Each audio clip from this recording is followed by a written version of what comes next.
Hey, yo, everybody. This is the Film Tangents podcast. On this mic is Jake, and the other mic is. This is Edward.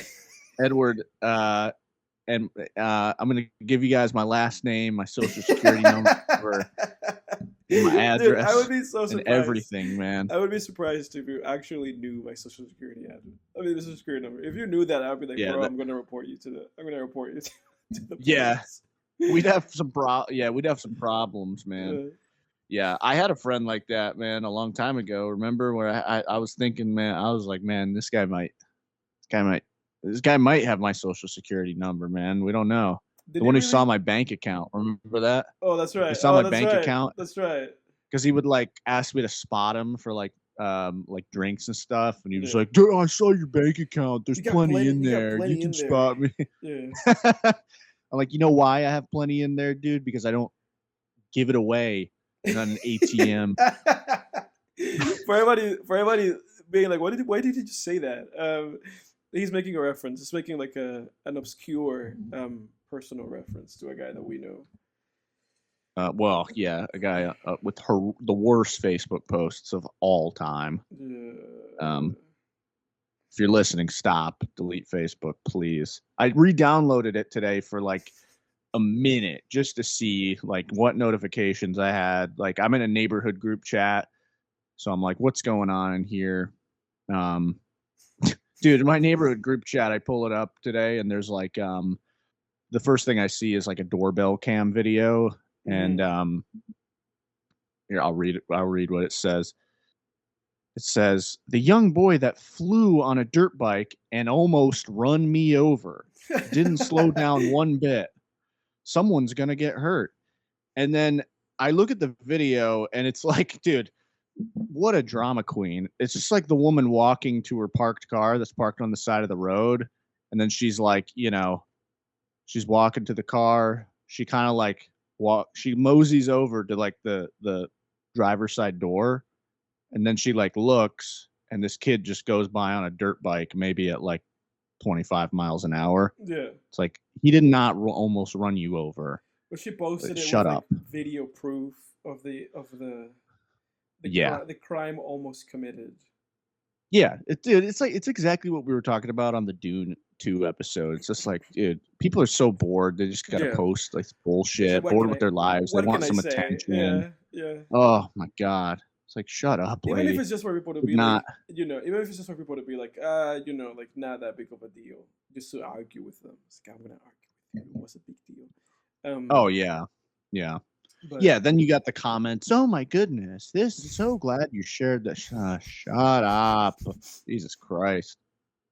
Oh, meanwhile, there's like one and of those somebody in that group chat. It's like that kid's parent starts sweating. It's like, oh my god, that's my son. yeah, What am I gonna yeah. No, it's like I don't know. Yeah, it's like the kid was not going that fast. He did not almost run you over. Like, leave the kid alone. Oh my God, Jesus.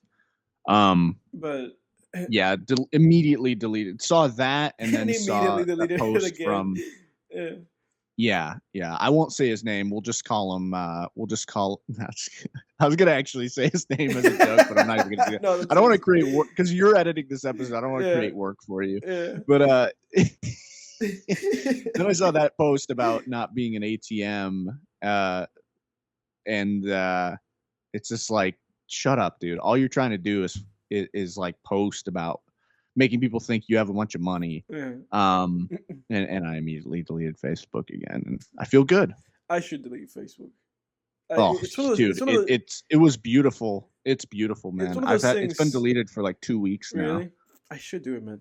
It's one of I I should for I You should know only what was have it. I should only beautiful? have it like on my computer. Like if I ever need to access, I'll just log into my computer. And but it's like Yeah. it's better to have those steps than to have it on my phone, creating notifications. That's a great, that's a great way to go about like limiting your stuff, is like to add extra steps to it. Yeah. Like for me, I deleted the YouTube app off my phone, so Oh, I can that's only good. access it through Safari. So I have Hmm. to go through like steps to access Hmm. it. Hmm. And then I have app limits too, so at least it's there in my mind. So at That's least if good. I'm abusing it, it at least creates like pain for Yeah, me that you have to because I go.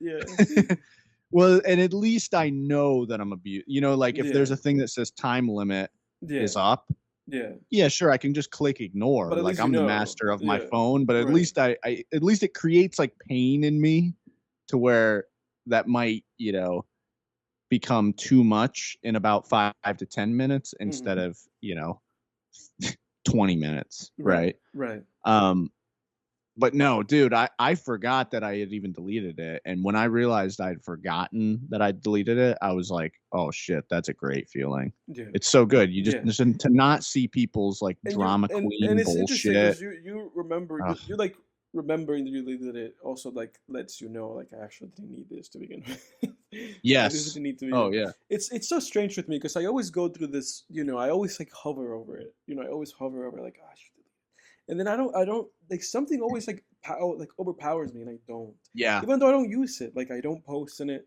I only go on it like whenever I have like a notification, and the notification is always just telling me that somebody who I haven't talked to in 20 years, posted something. Because that was 6 or 7. I haven't talked to this person, and now Facebook's like, oh, this person said something on Facebook. It's like, what do I care? It's always like notifying me about people who I don't talk to.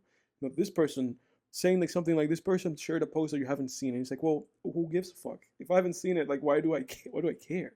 Yeah. Somehow I keep it. I don't talk to people on the Facebook Messenger either. I don't know, man.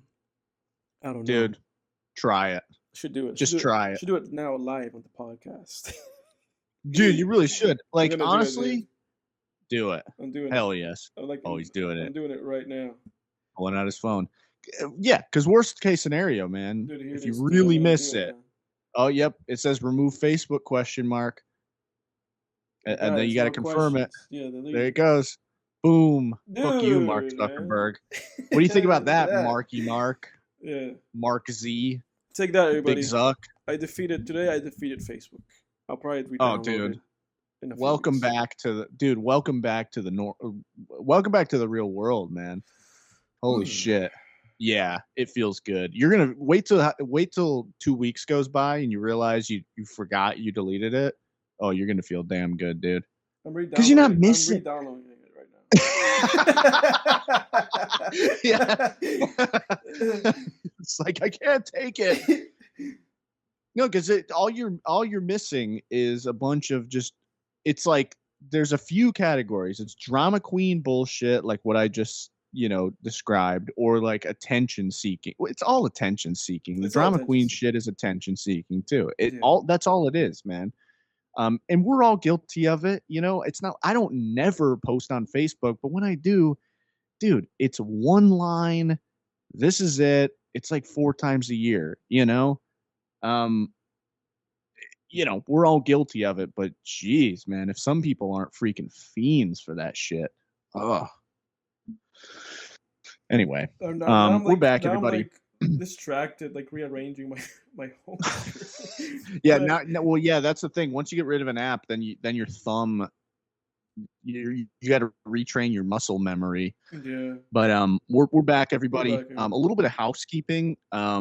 We got this episode. Next week, there's going to be one more episode. That's going to be the mid-season finale. That's right. So we're going to be gone all through the month of July, just taking a break. And then we're going to come back sometime in August, God willing, the first week, hopefully. And then, boom, we'll go through, we'll take you through August, September. Hey. We'll do some scary movies all through October as usual. Excited, dude. I'm already building up my list. Oh, hell yeah. And then through November, and then boom, cap off with a Christmas special, I would assume. And then that'll be a wrap on season 2. But that's tomorrow talk. For now, we're just mid-season finale is going to come up next week. And then we're taking off July. Yeah. So, but we'll do our best. Be prepared to miss us a lot. Yeah, we'll do our best. Can't make any promises, but we'll do our best to pepper some highlights every now and then. Definitely, I'll try to see if I can hunker down on the retrospective, the Kanye retrospective during that time. Oh, hell yeah! I'll be happy to do that. Yeah, we'll do some clips. I like the clips, man. They're fun. Yeah. It's fun to go back and hear our work. But all this great work that we've been doing on this amazing, incredible podcast. I know, right? alpha male, like Alpha male geniuses. strategies. Yeah. but Just to like, yeah, go but ahead. everybody, oh fuck, I forgot what I was gonna say. Um, oh no, this is what I want to say. Last week we mentioned this. Thank you everybody for 300 subscribers. We crossed that threshold. Um, Oh, yeah. I'm very happy for that. Thank you everybody who subscribed. Thank you to everybody listening. Thank you to everybody who takes the time to listen to the podcast. We appreciate you. If you want to, you don't have to, but if you want to, you're listening to this, leave us a like, subscribe to the channel, comment whatever you want to say. Whatever you want to say. If you have a favorite movie, let us know. Favorite show, favorite album, whatever you want to. If you want us to take a listen to it or watch it, let us know. We'll take a listen to it, and then we'll shit on it here on the podcast. So. Yeah. So Like a big steamy shit on it. yeah, But that's what this show is all about: sharing art, discovering new art, new sharing, media, sharing it, talking about it, discussing it, and if necessary, shitting on it. shitting on it. But Yep. talk about shitting on Right. things, dude. You are a person who's seen The Boys. Yeah. What The new boys. what's going on? What's going on? Tell me, Oh, because all that I see, and yeah, I know. no lie, all that I Yeah. see, every single piece of media that Yep. I've seen, whether it's YouTube, Reddit, wherever, people are just talking about saying that the show fell off and that it's apparently terrible now. What is that about? Can you please illuminate me on that? Yeah. So, yeah. They're not wrong. I don't know if it's people these days are very quick with things, an album will have been out for 5 minutes and people are like, oh, there's so many skips on this album, and it's like, okay, it's been out for 5 minutes, and this season, yeah, we got 3 new episodes, so we got a third of the season, but let's give it some time. However, I will say, while I do have faith that the story is going to go in an interesting direction, there's a few major issues with season 4. People, what you've heard is correct, in my opinion. Okay. My experience with this, with The Boys season 4 was this: I started watching it. All's good for like 10 minutes. Mm-hmm. And then I kind of got this weird feeling like 10 minutes in where I was like, something's weird. Like the dialogue sounds like new writers trying to write Mm-hmm. characters that they think they know. Mm-hmm. You know what I mean? Like it's almost like the characters are self-parody in a way. Mm-hmm. Not quite that bad, but certain lines from certain characters where it's kind of like, okay, that's a little weird. For instance, there's a scene where Homelander, Mm-hmm. people listening know, everybody knows who Homelander is. Evil Superman, Right. basically extreme narcissist, narcissistic sociopathic character, kills people without blinking an eye if it, suits him. There's a scene where he says, humans are toys for our amusement. Mm-hmm. And I'm like, that's kind of weird because it's like it's so on the nose, Mm-hmm. It's like I've been watching this character for 3 seasons now. I know that's what he thinks, Right. but it's just weird to hear him say it out loud like that. It's like, okay, it's just very on the nose. And then, of course, we can't talk about it without talking about the biggest problem that I see with the new season is, of course, the woke stuff. Mm-hmm. It's been there in seasons past, but this season it's not even woke stuff necessarily. It's more because it's not like cramming. It's not necessarily cramming woke things down your throat. It's cramming anti-Trump stuff down your throat. Mm-hmm. It's a little bit different than woke stuff. It's very like because the show's still like it's still offensive. It's still violent Right. and all that, but and it's still like fairly politically incorrect, but I would say it's very overtly anti-Trump. And while Interesting. from season 2 onward, they were doing this thing where they were kind of, hinting at, like, not so subtly hinting at Homelander being akin to Trump. Hmm. But now in season 4, they're doing it without tact and without, like, I mean, look, I fucking hate Donald Trump. Like, I Right. think Donald Trump sucks. Hate that guy. You know, I'm a liberal person. Like, let's just call it what it is. Hmm. Both sides of the political spectrum are welcome to listen to the podcast as long as you're 100%. not a Yeah. hateful asshole. But personally, I'm liberal.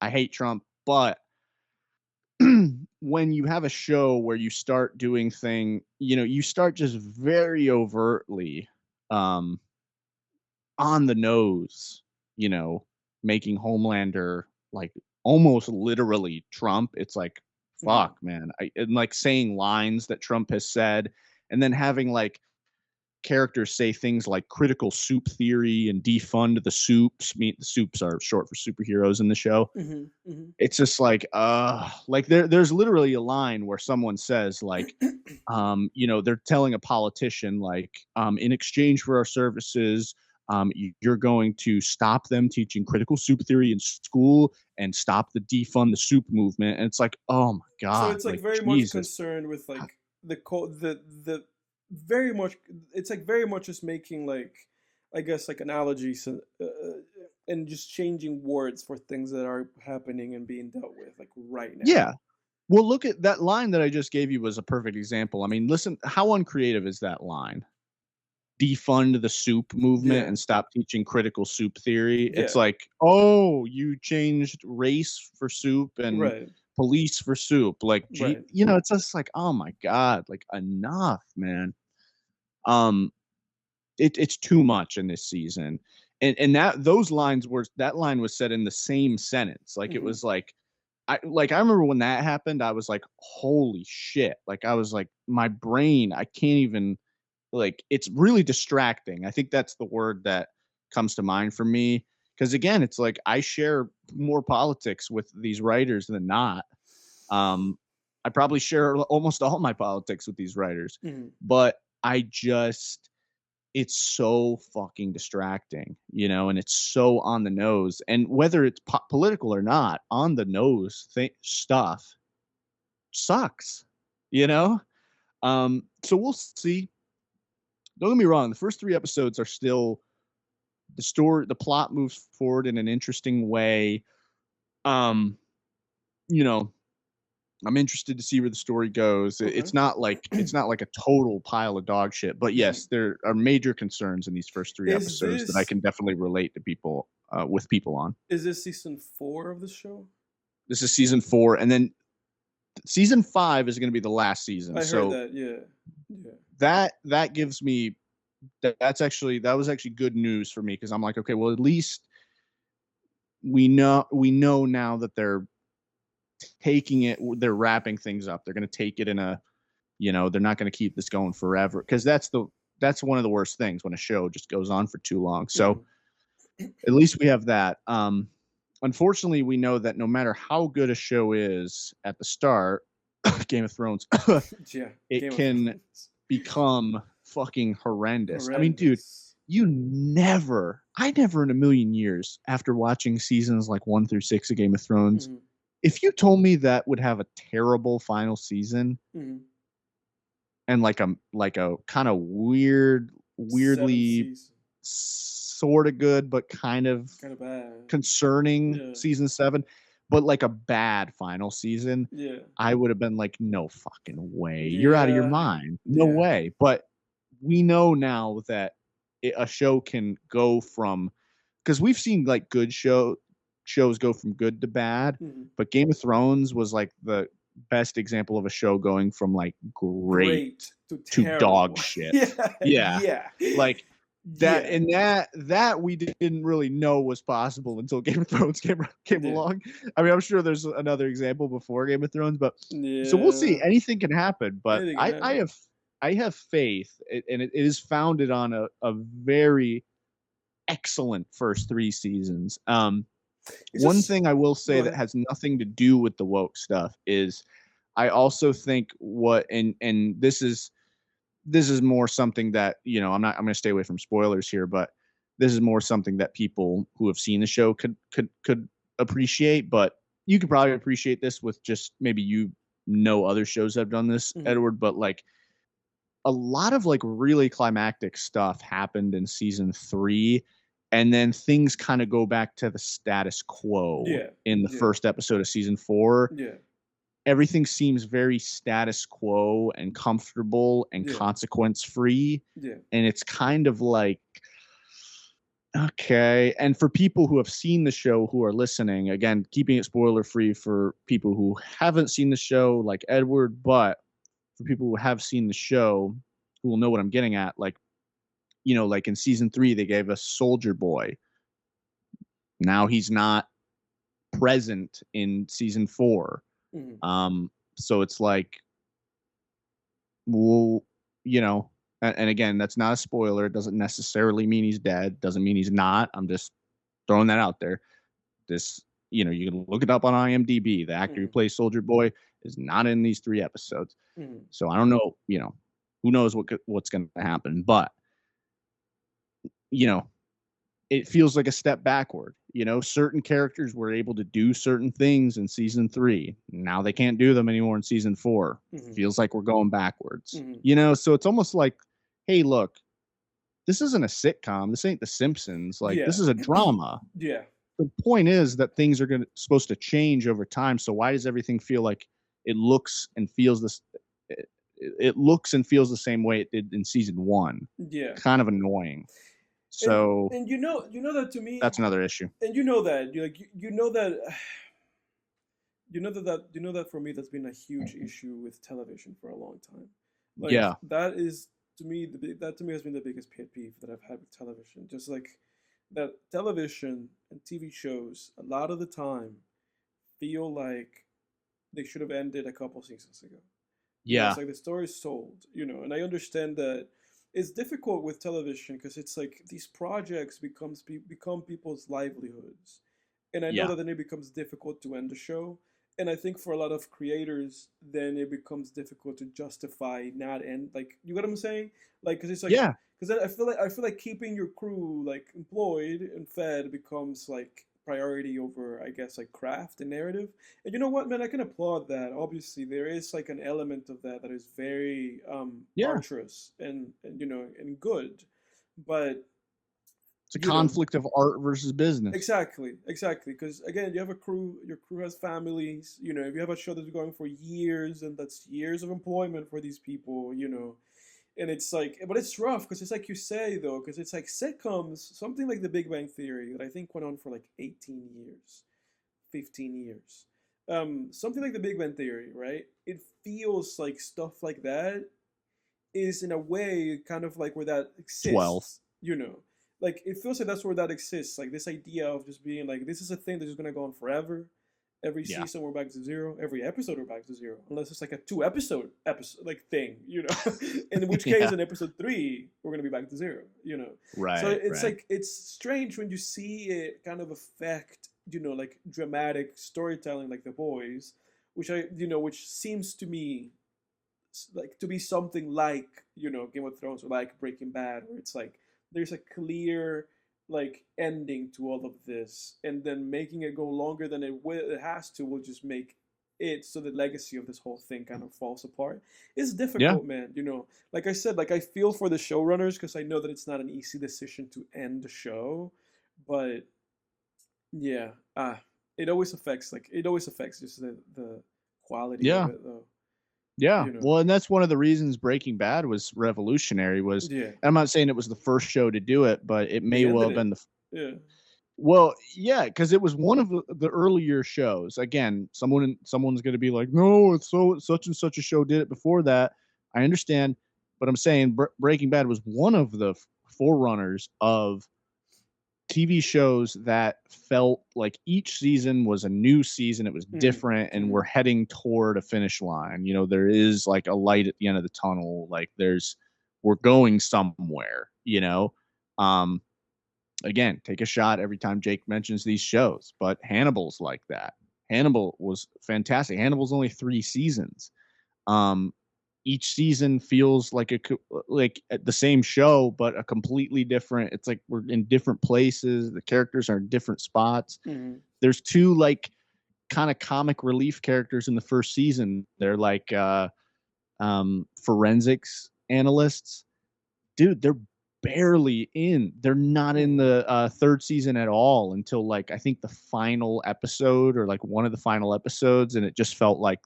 And I remember when I saw them, I was like, "Holy shit! I forgot these guys were even in this show." You know, because it just felt completely different. Like you got to have the balls to like take your story. You know, let the story lead you where it wants let the story go where it wants to go, you Mhm. know? And I yeah, it's just weird in The Boys because like in The Boys, you know, and like, you know, I think it's like season 2, it's like, man, these dudes are like on the run, man. They can't even like go outside because Homelander can like, you know, fly over and see them. You know what I mean? It's like, and then in this season, they're just kind of like hanging out in some office, and it's like, Mhm. fuck, man, like Mhm. what's happened? What's It changed? never You it know, never hit since me as all that much. shit in season 3. Yeah, it never hit me as hard as with like the Walking Dead. Like the fact that they were just kind of, Yeah. that show moved at a snail's pace. Like Oh, I remember that was the show, like the first time, dude, like I had never quit a show in my life. I was very yeah. much like I would watch everything Same till here. the end. Like Yep. anything I started, I would watch it to the end. That's how I've watched like hundreds of anime. Like I've put that on pause in the past like 6 years, but 6 7 years. But but by that I mean anime. I haven't been watching that much anime over the past few years. But that's everything I started, I finished it. I've seen all of Two and a Half Men. I saw most of the Big Bang Theory, like 11 seasons of that show. I saw. Yeah. I was just watching everything. Everything I started, I was watching it. You're a finisher. I was a finisher. I was a big completionist. And then it all ended with The Walking Dead. I remember Walking Dead. I believe it was season 6, the season with the cannibals. I Yeah. remember. I remember. Season 5. That's Yeah, 5. yeah. It Yep. was like the season 5, the mid-season finale. I'm not gonna spoil the show for those who want to watch it, but yeah, You're talking about like Beth and yeah, Hospital, yeah, yeah, right? yeah, Because yeah, yeah, I remember you telling me that that's where you stopped watching. yeah, yeah. I remember that. That's where I stopped, dude. I remember I watched that and I was like, I put down the remote. I remember and I just thought to myself, I'm never watching this again. Yeah. I just thought to Yeah. myself, like, this is a huge waste of my time. I'm never watching this again. It was like this turn that happened in my head where I was just like, I don't need to let these things waste my time. I think I was like Yeah. 17 maybe at the time. It was just like because I know that it was before I met you, so it was before went to college. So dude, I just remember that I was just like, I'm not. It's like this is not happening. It's like this is not wasting my time. And then it became the same for everything. So much so that I remember that I watched like 20 minutes of Dumb and Dumber. And I was like, enough.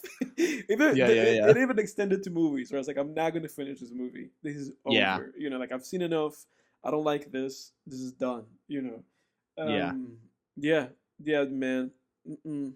Can't What do do you it. think's the best point in a story or a book or a movie or a show to like market did not finish DNF, as they say in the reading Well, community? and Because for me, I try to give it to the 50% mark with books, and the yeah, reason is because generally at the midpoint of a story, mhm, with most stories, there's a big shift, a big yeah, turn, right? yeah. And if there's not one, that shit ain't getting any better. No, for 50% is probably and that's probably like generous too. I might need to even truncate that to like 25% or yeah. something. But what about you, man? Well, there was for a big time, again, like back when I was like really big in the anime community.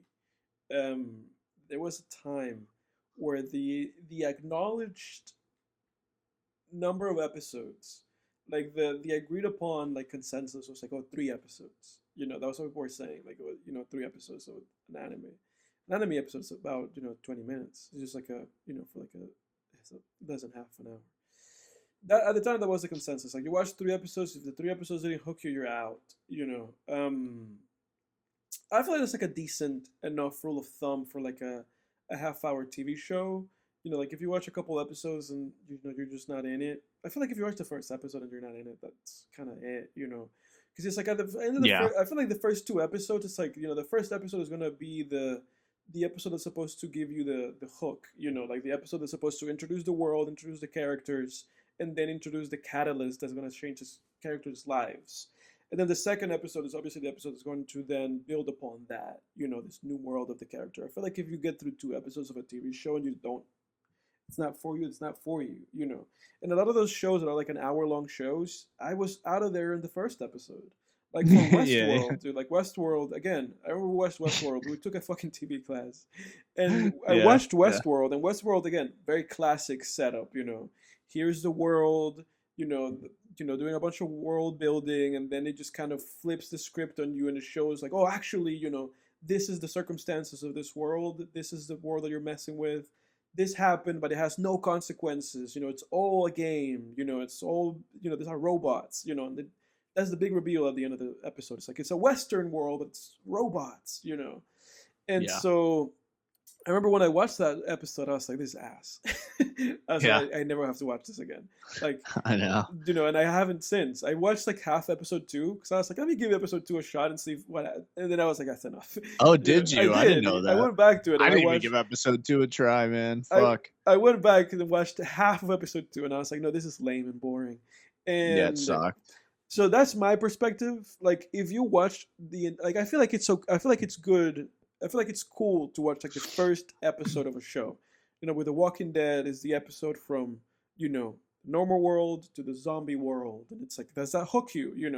So I feel like if you give the show enough to let you see, to give you what it's trying to give you, and be like, this is what we're trying to offer you. I feel like after the fact, if you don't like it, then fuck it. So you're probably not gonna like it. And if with Yeah. movies, honestly, dude, I mean, I gave Dumb and Dumber up to the catalyst. Like, oh, I Yeah. gave Dumb and Dumber up to the catalyst of being like, oh, they have to go somewhere. Now they're in the car going somewhere, and that's Yeah, enough for yeah. me. I don't give a fuck about your adventure. Don't care. It helps when you're writing students like us, man, or Yeah. former writing students, because then we know like the plot points to kind of look for. Yeah. And it's like, for me, yeah, it's like either the catalyst or the midpoint at the latest, Yeah. where it's like, I can feel the midpoint though, like you said. the book that I'm reading right now, The Strange by Nathan Ballingrud. I'm not gonna lie, I'm a little like, it's been a little bit harder to get through than the last couple books that I've read. Yeah. And the catalyst was like 50-50 for me, where I'm like, this is kind of interesting but kind of lame. Mm-hmm. So let me stick with it. So I'm at like, Kindle's nice, man. It tells you that percentage. Yeah, it tells you the percentage. Boy, Yeah, it gives you tells that that nice 2 double-digit percentage, man. I like that. Gives you that, man. I'm at 48%. So Nathan Ballingrud, I'm telling you, man, you got 2% left, man, and then we'll see what happens. But yeah. So it helps when you're like, these writing techniques and stuff like we do. Right. It's like, but you know I mean, what's waiting for you. It's like, I'm out of here. Yeah. When TV creators and TV writers know this too, because like they know that the pilot is like so important. Yeah. And like, dude, that Walking Dead pilot, so good, man. So good. The ending when he's trapped in that tank, dude, too. Hey, dumbass. Yeah, you in the tank. You cozy in there? Dude, and then it's fucking just drone shot upward as the zombies closing on the tank. Yeah. So good, man. Yep. Jesus. Yeah. What happened to that show, man? I know, man. I know. And then the main cat. I'm not gonna go into it. But yeah, I guess I would say that for me, I would say that if you're talking about like a half-hour show, like a show like Tires, give it 2 episodes. If you're talking about a hour-long show like Westworld, that the first episode is like an hour and 20 minutes, watch the first episode. If the first episode wasn't for you, screw it, And then for movies, it's like half hour to halfway to the movie. That's what I would say. Yeah. Here's what I'll say, too. I mean, like Breaking Bad, the Vince Gilligan shows, both have really strong pilots Mhm. and then like slow first seasons, Mhm. you Mhm. know? Mhm. So those are the shows where, because I think about those shows and then I tell people, well, maybe you should give a show like half the first season, that kind of thing. Or maybe in Better Call Yeah. Saul's case, maybe give it two 2 seasons seasons. before it gets good. Yeah. You know what's funny, I man? That was Yeah. the biggest thing with like One Piece. To this day, that's still the thing with One Piece, where people just go like, "I give One Piece like 300 episodes." It's like Yeah, 300 yeah. episodes. It's like it'll get really good. Like you give it like 300 episodes, it'll get really good. And you know what the funny thing is that with One Piece is true. It's like you have to give One Piece like 100 episodes, like 100 episodes of good faith Jesus. commitment, because it's like it's the first 100 episodes of that anime, like the first 100 episodes are just so god flippantly just like slow, just slow and Oh, like silly, and it's like, oh god, yeah, Jesus. yeah, Yeah, I feel like it shouldn't be that hard, dude, too, to just write something that's more engaging, man. Like, yeah, Jesus. I mean, I don't know. As like, I don't know. I don't want to be arrogant or anything, but like, Jesus, man. Like, is it really that hard? I feel like a lot of this stuff's like self indulgence or a lot of the time, producer meddling or yeah, whatever. But yeah, it shouldn't be that hard to like create a hook. And it's because, it's like, as writers, like you kind of know what keeps people interested in a story. It's like, it's generally like question marks, it's like, okay, well, what the fuck's gonna happen next? Like that's generally what keeps people watching. They want to know what happens next. yeah, That's all you gotta do. You just gotta create like a personal kind of conflict in there and then make people wonder what happens next, yeah, man. That's it, yeah, really, yeah, I guess. yeah, Coming from you know, but again, I'm 26 years old. The fuck do I know? But I'm trying, dude. I'm trying to get there. yeah, Trying to make it.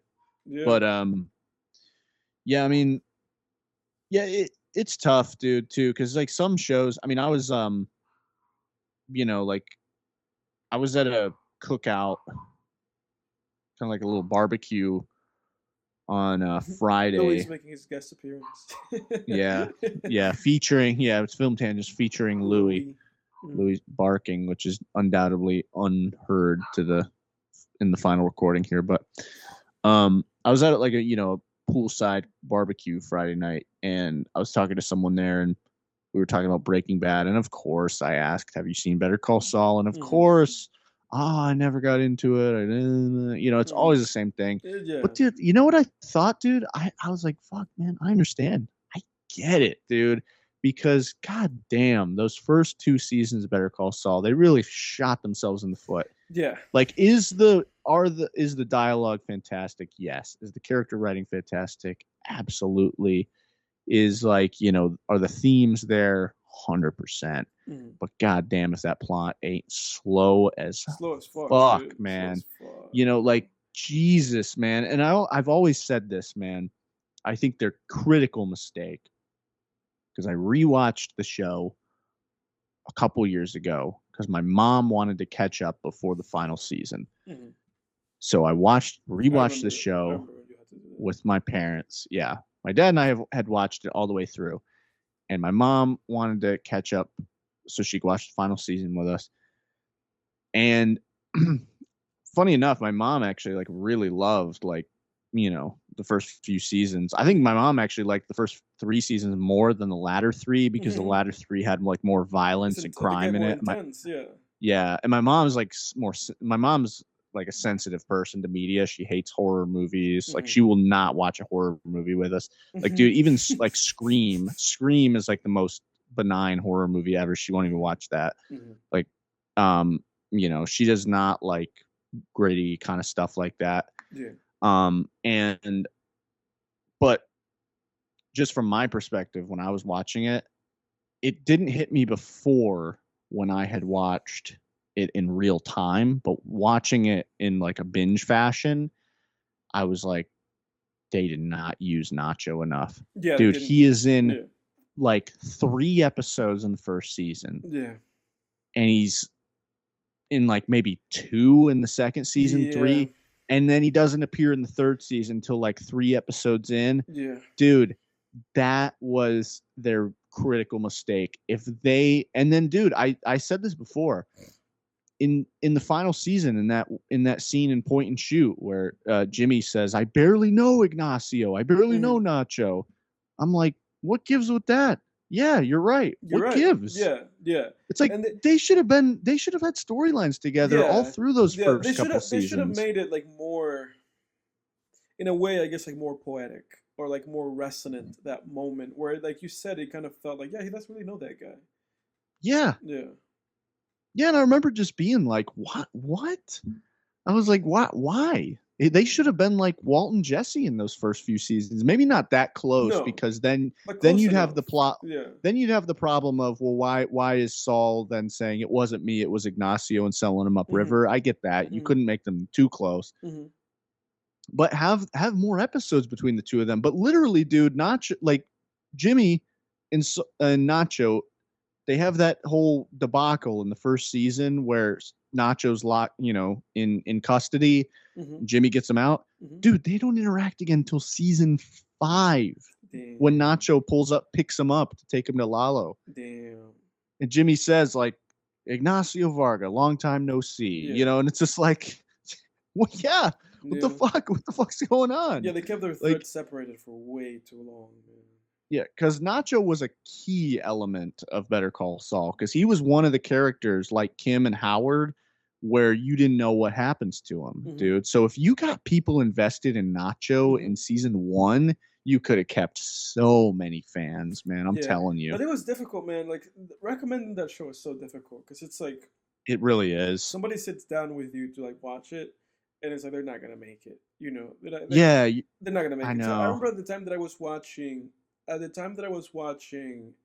Better Call Saul, that I followed your instructions. I was like, yeah, I'm gonna watch it. Which I think it was like summer 2019. I at that point in time, I was with James during that time. Shout out to James, our buddy. But during that time, I was with him. And I remember that during that time, I think I also like rewatched The Last Airbender, and he was always very like into The Last Airbender, but with Better Call Saul, it was just like I couldn't keep the guy on this couch watching it. Yeah. And this is because it's so slow. Just every scene is just so slow, and just something with Jim and his brother, and it's like very low stakes in those first 2 seasons. Like very personal, like just like relationship building stuff, and there's like there's just nothing for people there. If you're not somebody who's inherently invested in I guess like the art itself of like writing, and crafting these characters, and also obviously the mastery that the team, Vince and his team had over filmmaking and cinematography. If you're not engaged with that enough, then it's like it's not going to take you anywhere. It's not going to take you anywhere. Like, you have to be engaged with those things, and you also have to have some kind of inclination for like lawyer shit and like court procedures, which I do, because of how I was raised. But other than that, it's like it's so difficult for people to engage with that shit, dude. It's so difficult. Yeah, I agree. I mean, yeah, because it's tough because, yeah, the reason I stayed on too, like looking back, right? Because I can remember just watching it in real time from the time I was 17 or 16, actually. It was 16 when the first season came out. Because I just was like, I have to know. I was like, I have to know, like, what happens to Jimmy? How does he become Saul? And what the hell happens to Kim Wexler, right? But, not going to lie, like, those first couple years of that show, it was kind of like, I will say the season 2 finale, pretty haunting. The click episode, which ends with him clicking that button on the tape recorder. And you're just like, oh, fuck. I think that's when I really was like, all right, I'm in, like, because now we're really getting somewhere. And season 3 on, great, good stuff, sure, slow burn still, but it's still very conflict rich, and like, it's all conflict rich, but it's the stakes are raised. Because in season 3, you're like, okay, now there's actually legal ramifications to what he's doing, right? But And yeah, it's just rough, man. Like when you end season, or when I ended season one, and I was like, oh, this is over, and you're thinking things are gonna go somewhere, and then season two starts right where it left off, and you're like, oh shit, we're not. It's not going. It's yeah. not going anywhere. It's not Yeah, going yeah, yeah. anywhere. It's like, Season oh two literally shit. starts off playing The the same fucking scene from music. Yeah. the finale. Yeah, Yeah. it's Like, oh, literally we're just not him. going anywhere. I know, man. I know. It's so hard because it becomes one of the greatest pieces of media of Mm-hmm. all time, I Mm-hmm. think. And especially, I mean, that final freaking season is so fucking good that I could cry, dude. Like Mm-hmm. tears could stream down my face at how great that final season of Better Call Saul is. Yeah. And that's what's so painful about it, is when you talk to people, you're just like, if only you knew, if you could just get through those first two, man. And I feel like that less so like with that show The Shield, because it's kind of the same thing with The Shield, the cop show, not the Marvel show, for people listening. But The Shield is like more than just 2 seasons before, because again, it goes back to what we were talking about before with the status quo thing. Mm-hmm. Better Call Saul doesn't suffer from that, but the status quo thing, The Shield came out in the early 2000s. You bet your ass it Mm-hmm. suffered from that status quo shit. Mm-hmm.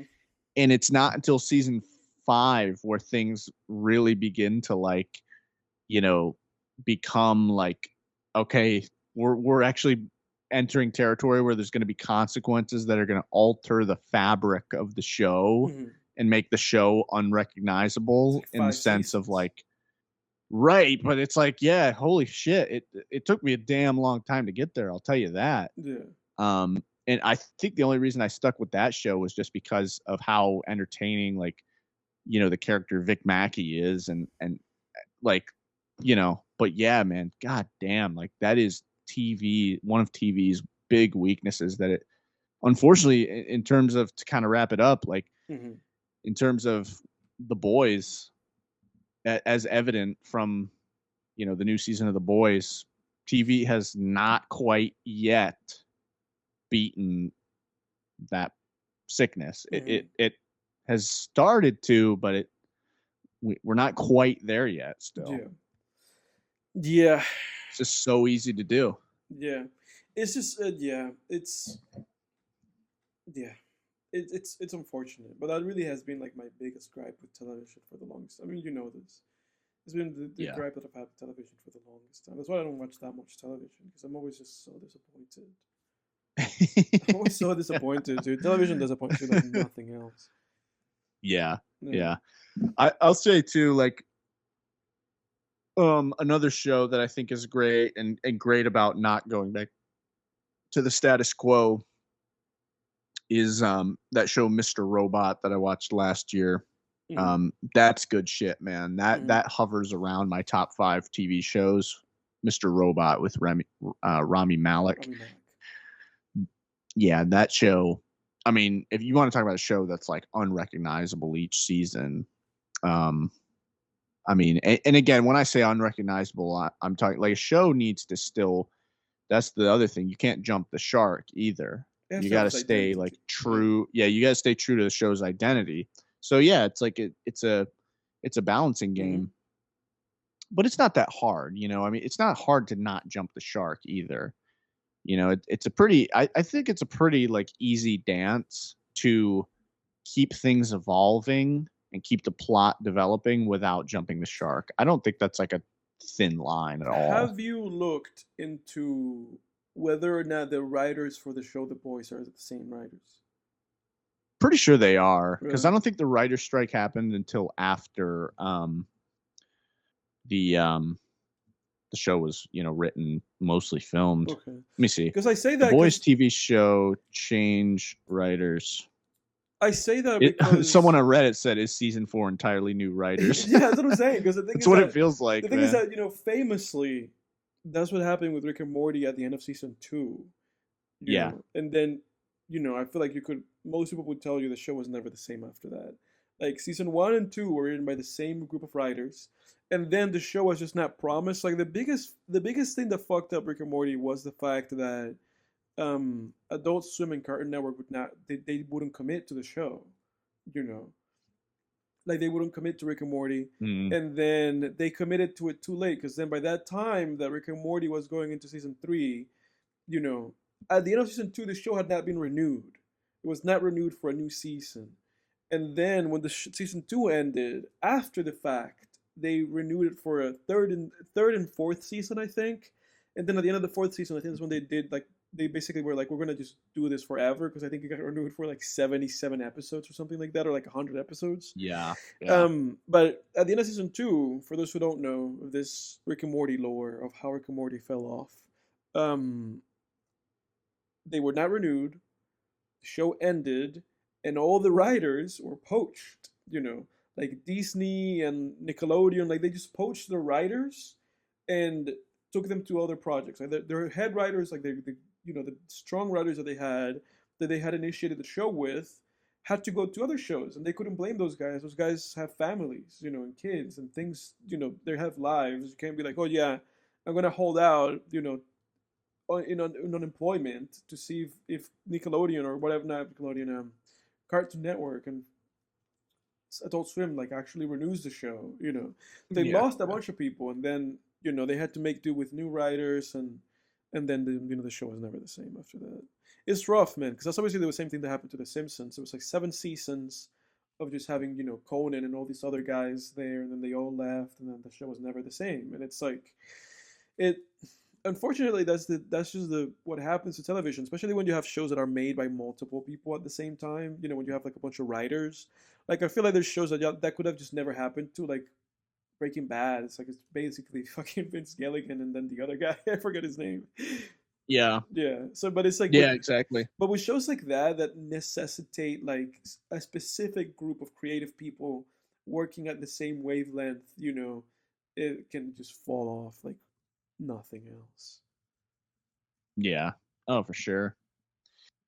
Yeah, I mean, someone on Reddit said, "Is season 4 entirely new writers?" Mm. I was so excited for this new season and rewatched all 3 seasons last week to prep, but the start of this season, everything feels off. Every character feels completely different.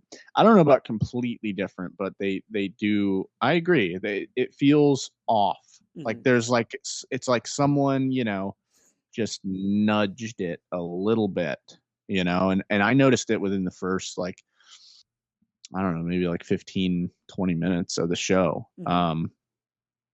And I knew I wouldn't be the only one because, when you're like us, you've seen thousands of movies, you've seen, all these shows and stuff. I mean, you kind of, you're media literate after a while, and Mhm. it's just evident, man. But we'll see.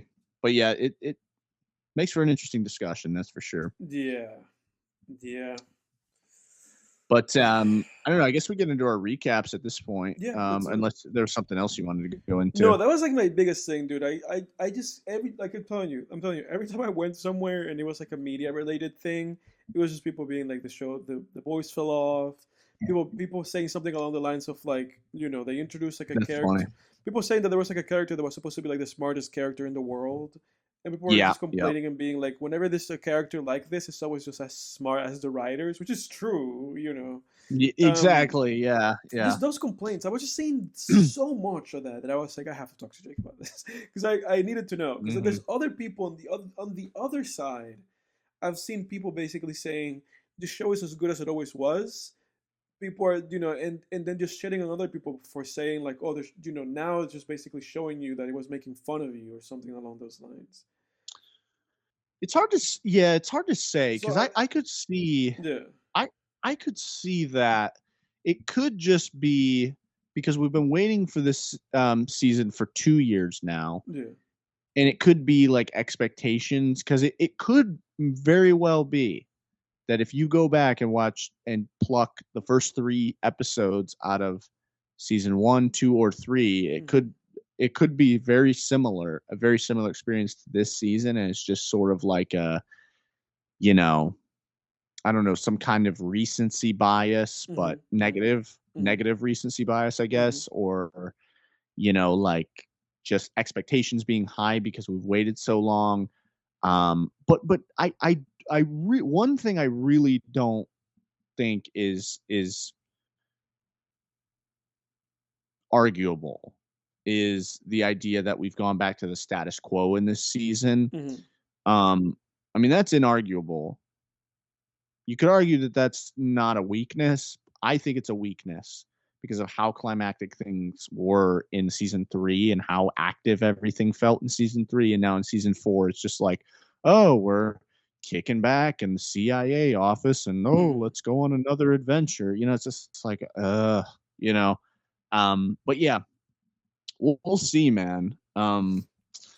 I know that, like, I mean, Critical Drinker made a video called about The Boys season 3, where he talked about has The Boys lost its way.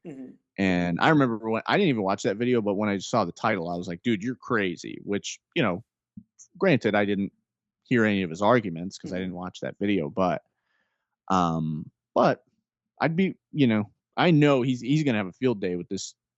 If he talks about these first 3 episodes, which maybe he did on a live stream or something, he'll definitely have a field day. But yeah, man, let's get into our recaps. Yeah. You go first. Okay. Man. Okay, let's do it. I was just thinking about it because I was also thinking that you mentioned the drinker just made me think about Chris Stuckmann, whom I just keep seeing if you want to go into that, go ahead. No. I just keep seeing like videos about him. People like just basically being like the downfall of Chris Stuckmann with like horrible images of him. Yeah, I'm not gonna go into that. I feel like I keep seeing videos of that too. But poor Chris Stuckmann. Poor Chris Stuckmann, man. He's just a film lover like the rest of us, man. Leave him alone. Yeah, I think people have to leave that guy alone, man. People have to leave that guy alone. I mean, I'm not gonna go too much into this, but the message of this is leave Chris Stuckmann alone. He's a good guy. He's a good guy. And he's got balls for going. He's got guts for going into the industry, man. He's going into the industry. He's making his own stuff, which is, I commend that, man. Because if there's one thing I can understand is like being a fan of these things and wanting to recreate them, Like, I honestly, like, as somebody who loves, film, television, music, just art of all kinds, like art. I love art so much that I can't imagine being someone who like loves an art form so much and does not want to recreate it. Like, I want to recreate these things that inspire me, and I wish Chris Stuckmann all the best in the world. I do too. For in that endeavor. Yeah, people need to leave that guy alone. Like, I can understand like wanting to like being mad at him or whatever just because he's like not giving movie ratings anymore and not criticizing movies. I mean, he said it. At least the guy was like honest. Like, at least he came out and was like, I don't want to be like. He basically said like, I want this channel just to be a channel where we. He said, I think like where we appreciate movies is what he said. And it's like whatever. Like the guy do whatever he wants. It's his YouTube channel. It's like, for this, if you want people to just give you honest reviews of what they think the movie is, like, just fucking watch Critical Drinker, whatever. He's there. There's a bunch of other dudes on YouTube doing movie reviews. So yeah. No, I mean, this is why I had to. I mean, because like I mentioned, I deleted Facebook. I had to delete the fucking YouTube app off my phone too, dude. Because I'm just so tired. As much like I mentioned, I love art so much. On the flip side, I just can't stand like content for content's sake. And I just feel like there is so much of that now, man. 100%. And I'm so tired of it, dude. There is too much content. I'm so tired of scrolling through YouTube and just seeing some AI image, AI thumbnail of someone being like, so-and-so, this is what happened when I stopped fapping for 30 days. Shut up, man. Shut the fuck up, and like, just like, the debate got heated on the panel. And it's like, debate about what? 6 6 nobodies Yeah. like debating about politics on a panel. You guys have no, or like male female dynamics on a panel. You guys have no business. You guys aren't psychologists. You're just a bunch of fucking YouTubers that started channels. Shut up. Like, shut the fuck up, You're right, man. though. Like, dude, people's mouths these days are astonishing. Just the motors on these mouths these days, just Yeah. talking. Ironic because And then we have a we're podcast. making a podcast right now, but at least, dude, at least we're fucking consistent. We just we don't put out like these fucking clickbait things constantly, man. Just fucking, at least we don't, claim to have some kind of fucking expertise on something we don't know jack shit about, Yeah. I mean, even when we've gotten a little bit like, deep in on society, like at least we preface it with like, hey, we're just a couple of 20-something-year-olds and these are just our fucking speculations on what's going on, man. Like, Jesus Christ, man, I'm so tired of all the content. I'm tired of, that's why I had to delete Facebook too. I'm tired of scrolling I'm through with Facebook. you, dude. I'm with you. I mean, that's why I went ahead and did it like live on the episode. It's like, it's like, yeah. No, I'm 100%. Well, I'm 100%. even the cool shit I'm tired of seeing. It's just too much, dude. Like pulling up Facebook and just seeing like AI image of the Ninja Turtles fighting the Avengers, and it's just like, I guess, Lord of the Rings, if it was, but it's an 80s dark fantasy film. Like, enough. I'm tired of all that shit, dude. I know. It's like, man, it's like I can't knock any individual creator because I get that it's just all like the creative spirit. We're all just putting stuff out, but I can't knock any individual creator that's creating any of this stuff. But I had to delete like a lot of these apps off my phone and stop scrolling through this stuff, not only because it's a waste of time, but also I was pretty good about not wasting time on it in general. That's not even really the point. I'm only getting back like maybe an hour of my day. At this point, 30 minutes, maybe. Probably more like 30 minutes. It's really more of just the overstimulation that I'm so fucking tired of, man. It's just, it's again, it's not any individual creator. It's the mass, just this mass storm of content that's constantly coming our way. It's like enough of the fucking, what if the Ninja Turtles fought the Justice League? Enough of the fucking, enough of the Avengers, but what if it was a 50s sci-fi movie? Enough of the fucking, Nightmare on Elm Street, but what if it was a fucking 20 silent film? Enough. Like, I'm fucking so tired of all this fucking content, dude. But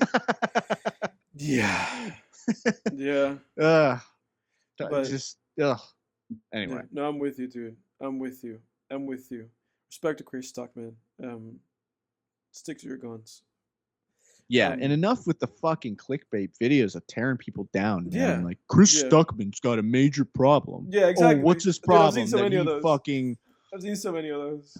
Yeah, the problem with Chris Stuckmann, and it's like some AI image that sort of looks like Chris Stuckmann. Yeah, exactly. And then he's just making content out of the guy's life. It's like, shut the fuck up, man. Yeah, but in any case, I guess for the recap's sake, I'll be a little bit brief because I didn't get all through Kendrick's discography, and that's all. The only thing that I did was listen to Kendrick, very attentively though.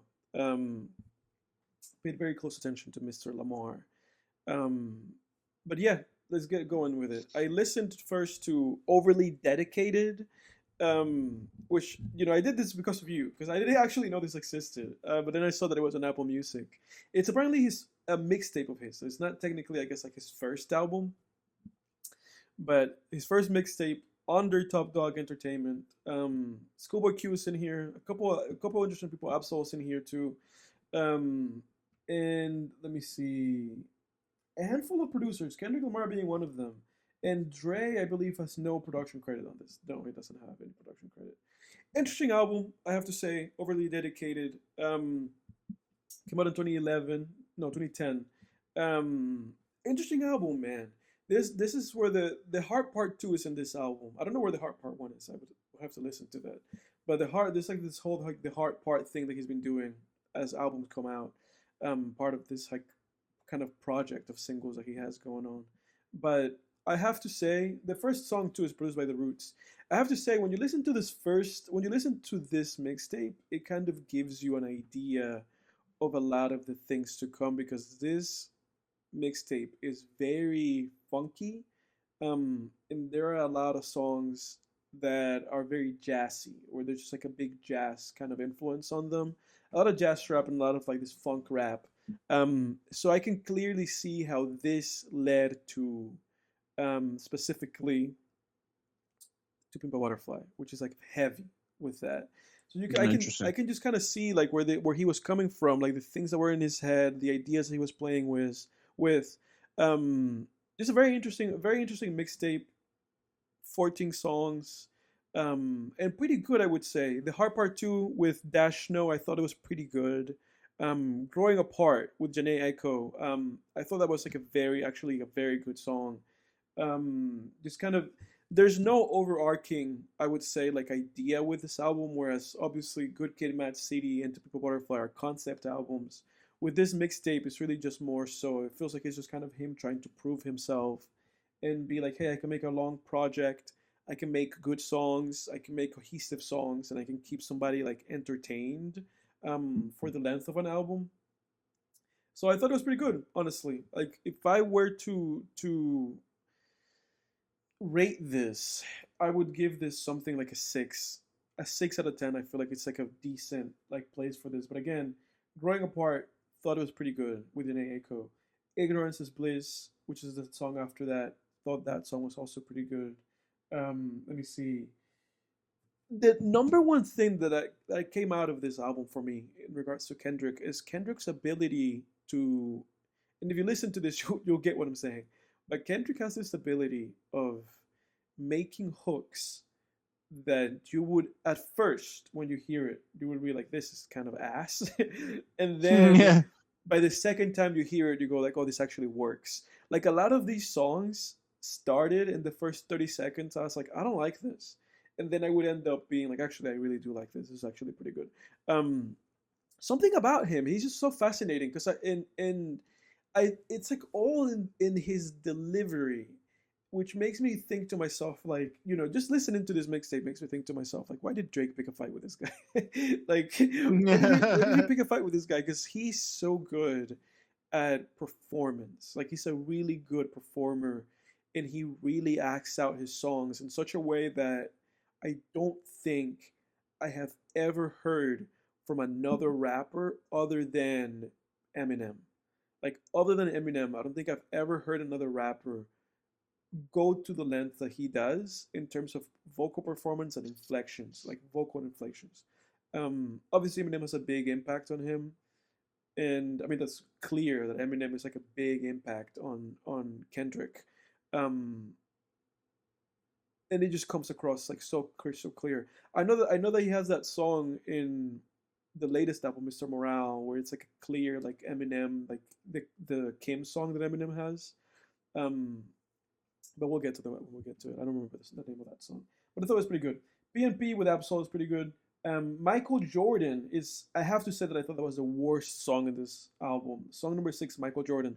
I thought that song kind of sucked ass because the whole chorus is basically being saying something along the lines of like, "I wish that was Michael Jordan," something like that, and it doesn't go well. I think that's the song that I listened to, and I thought it sounded shitty too. No, it was bad, dude. It was one of those. It's one of those songs where it's like the hook is terrible because it's just saying something like, "Oh, I wanted to be Michael Jordan" or something like that.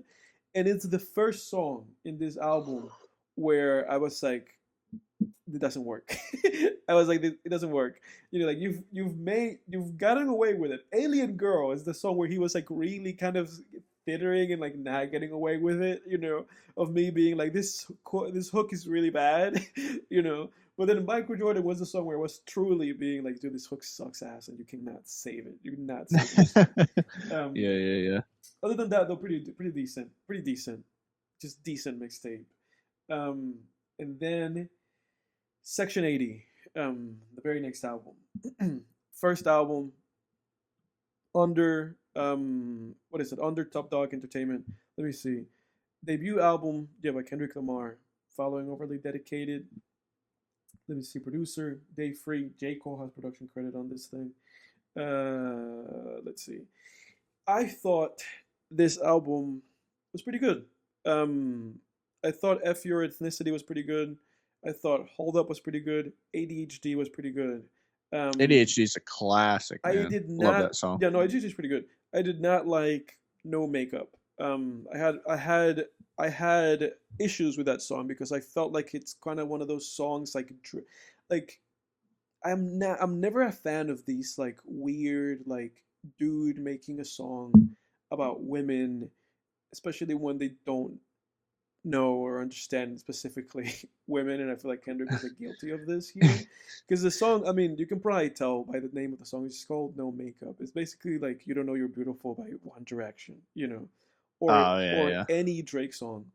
Any Drake song about anybody.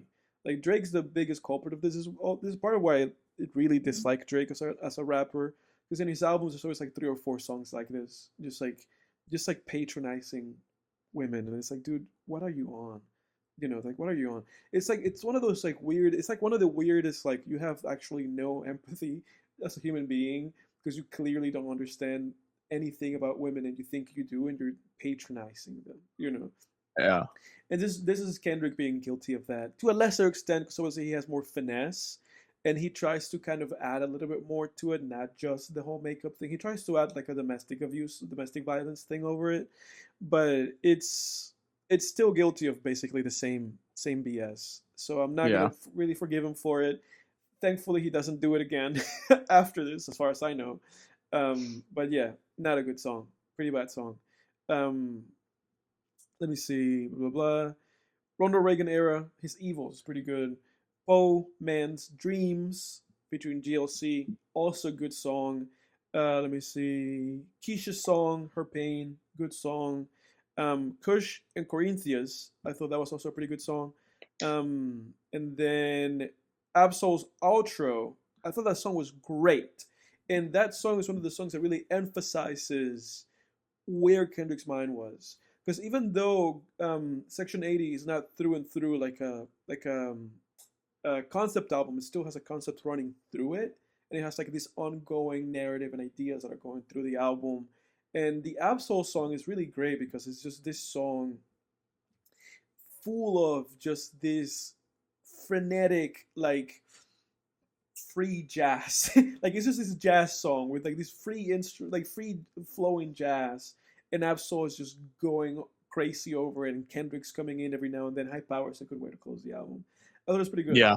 I thought this album was pretty good. It was like a literally one step forward above Overly Dedicated. Just a pretty good first album. Um, like literally pretty good. I would just give this like a 7. I thought this was like a solid 7 album. Okay. And then it's Good Kid, Mad City.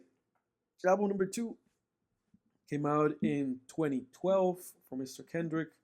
Continues going on their Top Dog Entertainment, but also this one is under also Interscope Aftermath.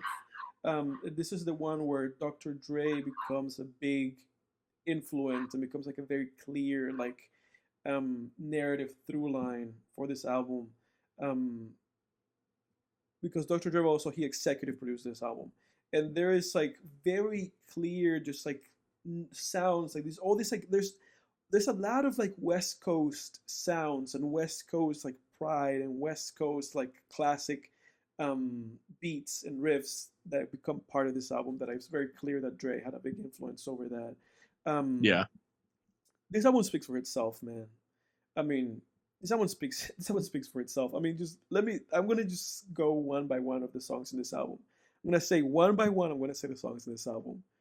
Shireen, aka Master Splinter's daughter. That's the first song in the album. Bitch Don't Kill My Vibe. Backstreet Freestyle. The Art of Peer Pressure. Money Trees. Poetic Justice. Good Kid. Mad City. Swimming Pool. Sing About Me, I'm Dying of Thirst. Real. Compton.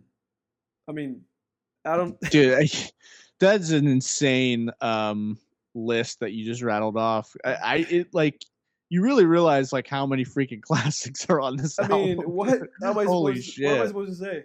And then the deluxe, the recipe with Dr. Dre, Black Boy Fly, Now or Never with Mary J. Blige, and then Collect Calls with Kent Jams. I mean, all those four songs are fucking great. By the way, like all of them.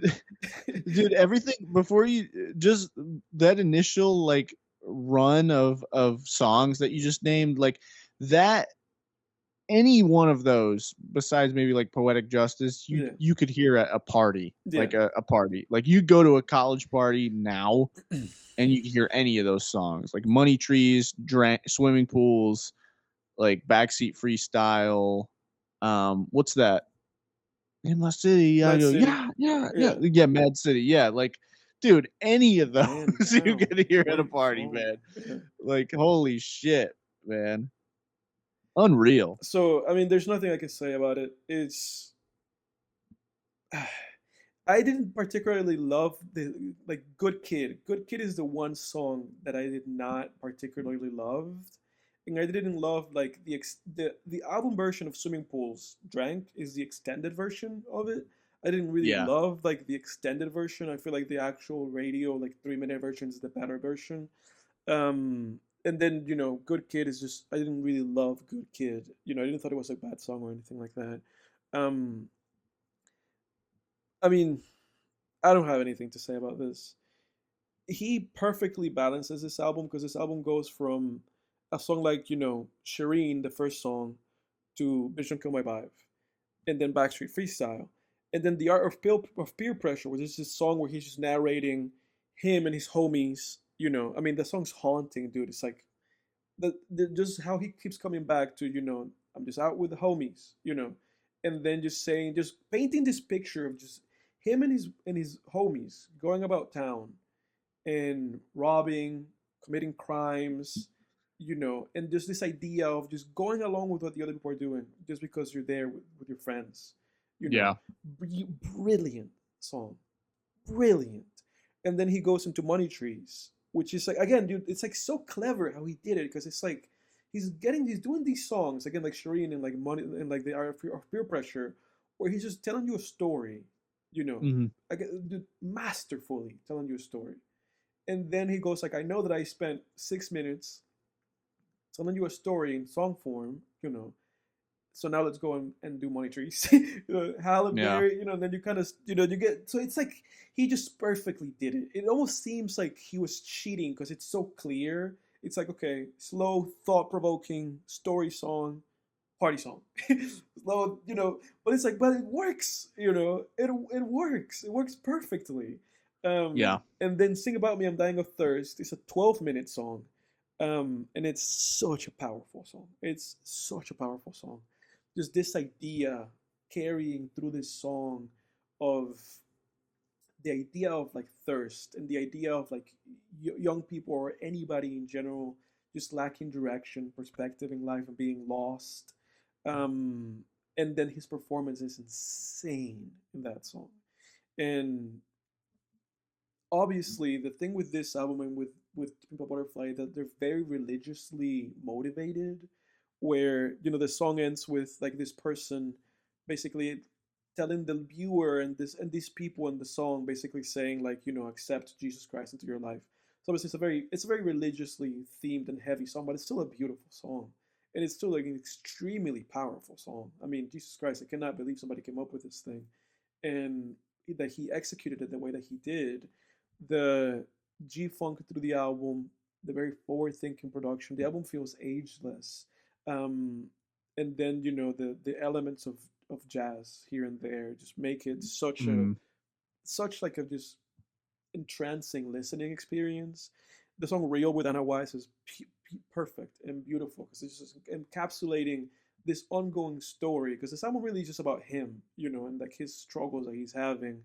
And then Compton with Dre, and then Compton just feels like a celebration, of just how far he's come and how he's representing his city. And again, every single one of the deluxe songs, The Recipe, Black Boy Fly, Now or Never, and Collect Calls are all great songs.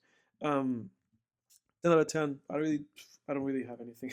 I don't have Wow, anything. 10, eh? It's kind of a perfect album, dude. Like it's like a I gotta 9. go listen to this top to bottom. I'll probably do Yeah, that tomorrow, actually. it's more. It's closer to a 9 than a 10. It's like a strong. It's a strong 9. I'm gonna sit it as strong 9. Just near perfection. I had issues with again Good Kid and with the extended drank version, but that's it.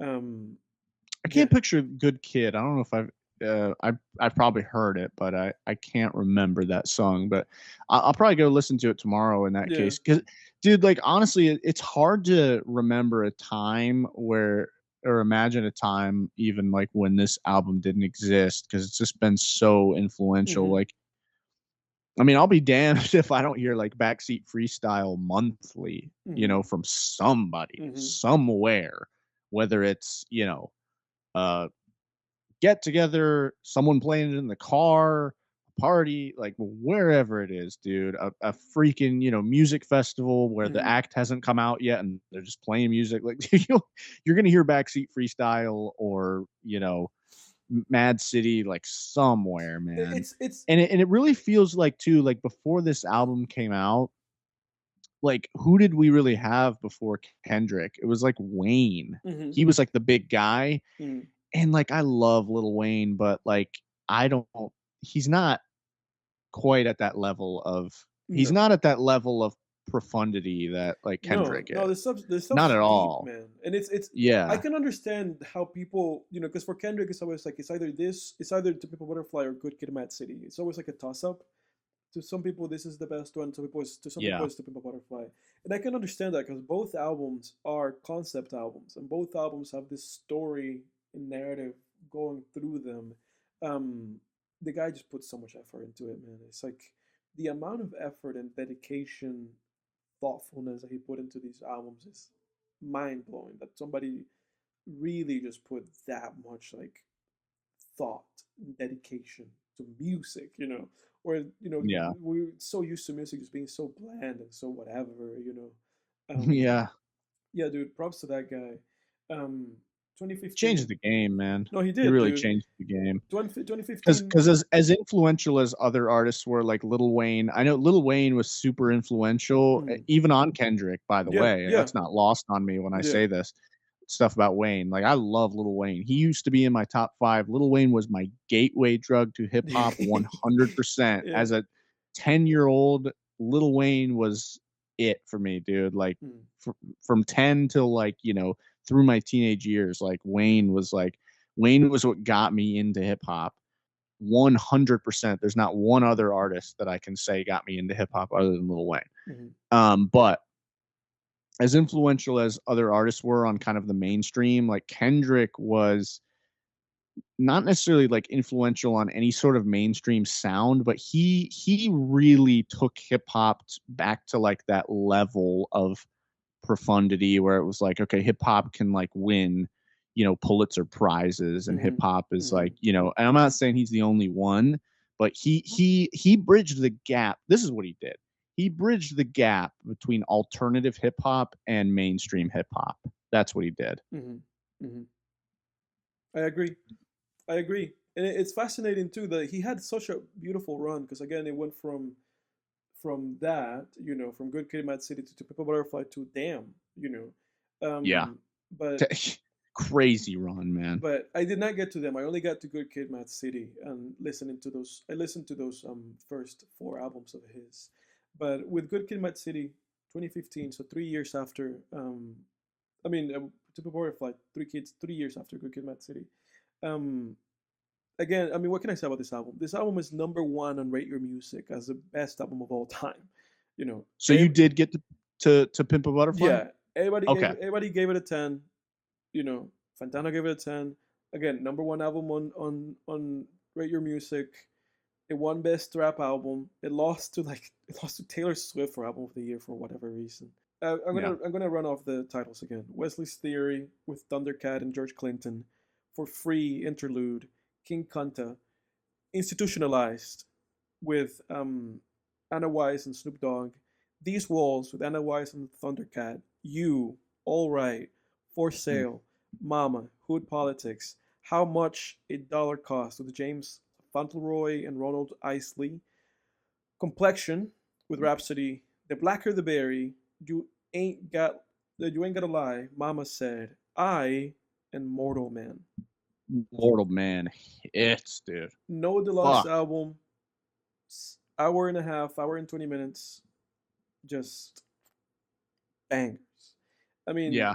the I'll never forget, if I can just cut in for a second, yeah, I'll never forget being how old would I have been? 16, 17, and hearing Wesley's Theory for the first time. I was like, holy shit.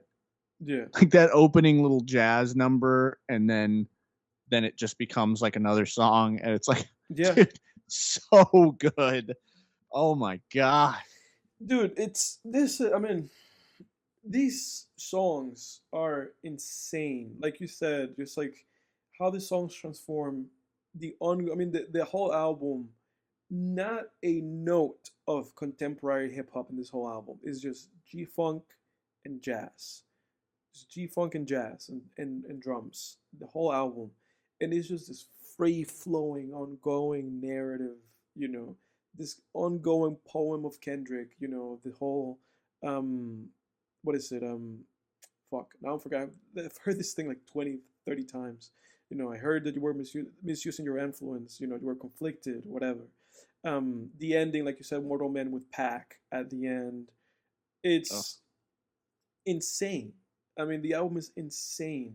Wesley's Theory is insane, institutionalized. King Kunta, you know, and the whole idea of this I got a album, bone to pick. yeah, and the whole idea of this album and these walls is such a powerful song.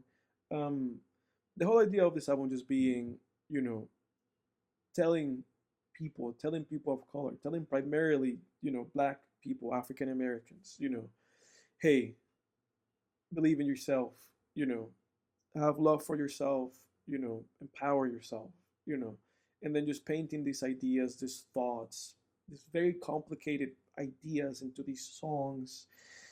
Incredible, man. I don't have anything else to say other than that. It's just beautiful, beautiful record, great stuff. Strong Nine, same thing that I did with Good Kid, Mad City. I think they're just as good as each other. Um, I would have to marinate on them and listen to them more and have them grow on me for me to think that's like a 10. But yeah, both of them, Strong Nine albums. Just incredible works of art, incredible works of music. Great work by Kendrick, dude. What more can I say? Yeah, well, I mean, that's why on that, it's interesting. A little bit of like hip hop trivia, I guess, here. If you're an avid hip hop listener, you may have noticed on Danny Brown has a song from 2015 featuring Kendrick Lamar, and Kendrick Lamar he does the hook, "Really Doe" by Kendrick Lamar, That's right. or by Really excuse me, don't, I Danny really Brown don't. featuring Kendrick Lamar, Earl Sweatshirt, and Absol, and very wet, like three awesome West Coast features on there, man, and Kendrick's hook, one of the things he says on the hook is, "They say I got the city on lock. I ain't booming. That's a goddamn lie." And I think that was I believe that was a reference, if I'm not mistaken, Hmm. to Pimp a Butterfly, and the fact that there weren't any big hits off that album. And that's fine. There's no Yeah. it's a work of art, man. He wasn't radio baiting at any point on that No, album, no. but Good Kid, Mad I City think was he that album probably though. was also. Right, and Yeah. I think he was probably also referencing the fact that he got snubbed at the Grammys, man, not snubbed, but he didn't win, and yeah, it's bullshit, dude, and like I get so annoyed, man, sometimes at you know, particularly And you know that that's true for pre you know that that's pre. true for all. Mm. No rap album, bro. No rap album, like ever, has one album of the year, and it's like, what is that shit It's about, bro? bullshit. It's bullshit. You know what it is, dude? It's because pre-millennial generations don't take rap seriously. Like whenever you play, not everybody, of course. Like you get the all police in here. With not all. I know it's not all, but generally speaking, like pre-millennial generations don't take rap seriously. They think it's like just gangster stuff, and that it's like disrespectful to women and this and that. And it's like, dude, listen to the content. Like, open your ears, open your mind. Like, hip hop's one of the greatest fucking art forms ever on the Yeah, planet, dude. Like that, and I get a lot of that is taste, but a lot of that is also like, you know, listen to the content, take it in, and realize that you know, like there were plenty of rock songs that were just as disrespectful to women or whatever, or Right. just as crass back in the 70s and 80s. You know what I mean? Like hip hop's a relatively newer art form, and maybe it's gonna take some time. And I think Kendrick has been instrumental, dude, in getting hip hop to that level, to that place where it's like respected. And I think we've kind of gotten there. Like any genre, there's going to be a lot of crap that Yeah. comes in, particularly like in the mainstream. But I don't know. Just I guess this is kind of a soapbox rant on just my love for hip hop. But I really do think it's one of the greatest art forms on the face of planet Earth, Yeah. and it deserves I respect. agree, And and that's really, I don't mean to be jaded or angry, and that's really kind of where I'm coming from too. It's like, no, you know, dude, be angry. I'm with you, man. well, but it's like, it's like when something deserves something, especially when you're talking about a genre that comes from just people who have just been so marginalized. When Yeah, somebody makes something truly outstanding, yeah. and it's like, whatever, man, whatever. But that's that's the recap. Respect to Kendrick, goated. Drake never stood a chance. No, no, he didn't, dude.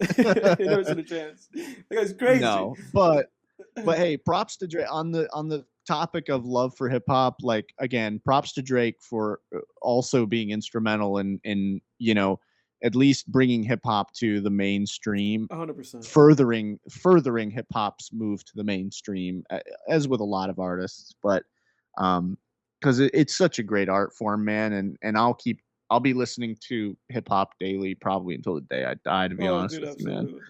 absolutely. I mean, it's like probably like 70% of what I listen to, like Yeah. just yearly. But part two of this God, Kendrick thing, coming, whenever. We'll get to it eventually. yeah, hell yeah, man. Um, let me see. Okay, and you said that's it for your recap. That's it. Yeah, that's it for All Kendrick. right, mine's pretty quick. Just watched like a couple movies. They were all rewatches too. I rewatched Dune 2. Oh, Yeah, visiting my family for Father's Day. So, my sister and I had, of course, seen Dune. My sister, my older sister, um, the eldest of my two sisters, rather, is a huge fan of Dune, the Dune movies, mhm. and the book as well. And so of course she had seen it and I had seen it, but our younger sister and my parents had not seen it, so we Mm, watched it.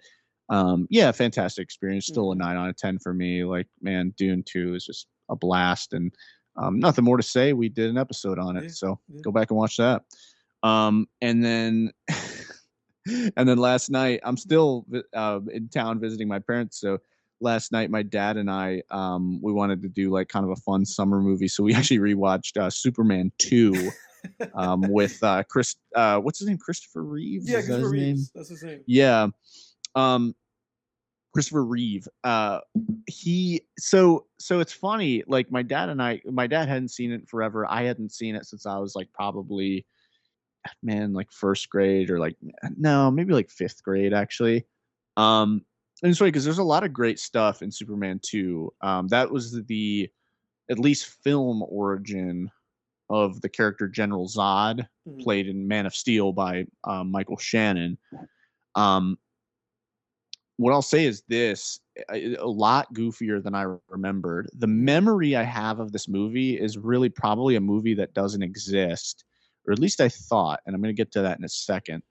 Um, I remembered this movie as, in tone, at least, not in style, but in tone, similar to Tim Burton's Batman, where it's like kind of goofy, but also played straight. Mhm. Um, Obviously, the color palette I knew was very different. It wasn't as visually dark, but tone wise, I thought, hey, it's kind of similar to Tim Burton's Batman movie, if not slightly lighter in tone. And what I realized when I watched it, when we watched it last night, my dad and I were like, hooting in laughter at certain points because that movie is goofy as hell, man. It's really fucking goofy. It's like it borders not quite as goofy as like say Adam West's Batman or whatever. It does not quite that goofy, but it's damn close. And that was a little bit disappointing because there's times where the movie knows what it is, and there's other times where the movie is, I think, accidentally being almost as goofy as Adam West's Batman. And so, a little kind of one of those experiences where it was like, I almost wish I let sleeping dogs lie and just remembered this movie instead of revisiting it, you know? But I gotta say, to this day, I mean, the performance of General Zod is like fantastic. Pretty much kind of the groundwork a little bit for like Homelander and The Boys, honestly, this evil Superman character, the evil character with Superman's abilities, let's say. What I found interesting, though, is today when I was logging this movie on Letterboxd, I stumbled across there's apparently an alternate cut of this movie that was released in 2006. That was like the original director's cut. So similar to what happened with the Snyder cut in the modern day. And from the reviews I was reading, that movie is apparently played a little more straight and less goofy. And for a second, I was like, is that the version that I saw when I was a kid? But it's not, because it came out in 2006. And I know for a fact I saw this movie before that, when I was like in first grade, probably. So that's impossible. But I'd be interested at some point to watch the alternate cut of this movie, because it really is a great plot. What did you rate this one? 6 out of 10, because I still think there's a lot of great things about it, and it's fun, and a lot of the goofiness is just fun. But yeah, and I remember as a kid, this movie, I cannot take it away from this movie. This is the one Superman movie that I've ever seen to this day where I actually feared for Superman. Like when I was a kid, I remember like watching this, and because it's just the plot is very similar to Man of Steel, where it's like there's these three, it's General Zod and two other people Kryptonians who have Superman's powers. And I remember as a first grader watching this movie and being like, oh my God, Superman is screwed. Like, and I can't take that away from this movie, because ever since then, even Man of Steel, they fucked it up, dude. You never fear for Superman in any of these movies, dude. And I can't take that away from this movie, because Superman 2 pulled off the seemingly impossible task of making you fear for Superman's safety. Yeah. And that's no small, it's no small undertaking. It's no small potatoes. No, dude. That ain't small potatoes, man. And that's it, dude. Oh, that's it. All right. Well, I guess we should get into the movie of the week. Everybody get ready. Movie of the week is Hitman. 2 separate words. Hitman. Directed by Richard Linklater. Written by Richard Linklater with the main actor, Glenn Powell. He co-wrote the movie. If you go on Wikipedia, it says 2023 film. Is not a 2023 film. It premiered in September 5th, 2023 in Venice, just for the sake of being in competition. But its official release date, it's May 2024. And then it came out on Netflix June 7th. So we're just watching this movie. Again, Glenn Powell, the main actress, Adria Arjona, daughter of famous Spanish-speaking singer Ricardo Arjona, whom I've enjoyed a lot of his songs. Yeah, what did you think, dude? What did you think about this movie? Yeah, I really liked it, man. I really liked it, except for the ending. I agree. Yeah. I figured we'd probably have similar takes on this movie. Yeah, the ending left me going like, I was like, what is?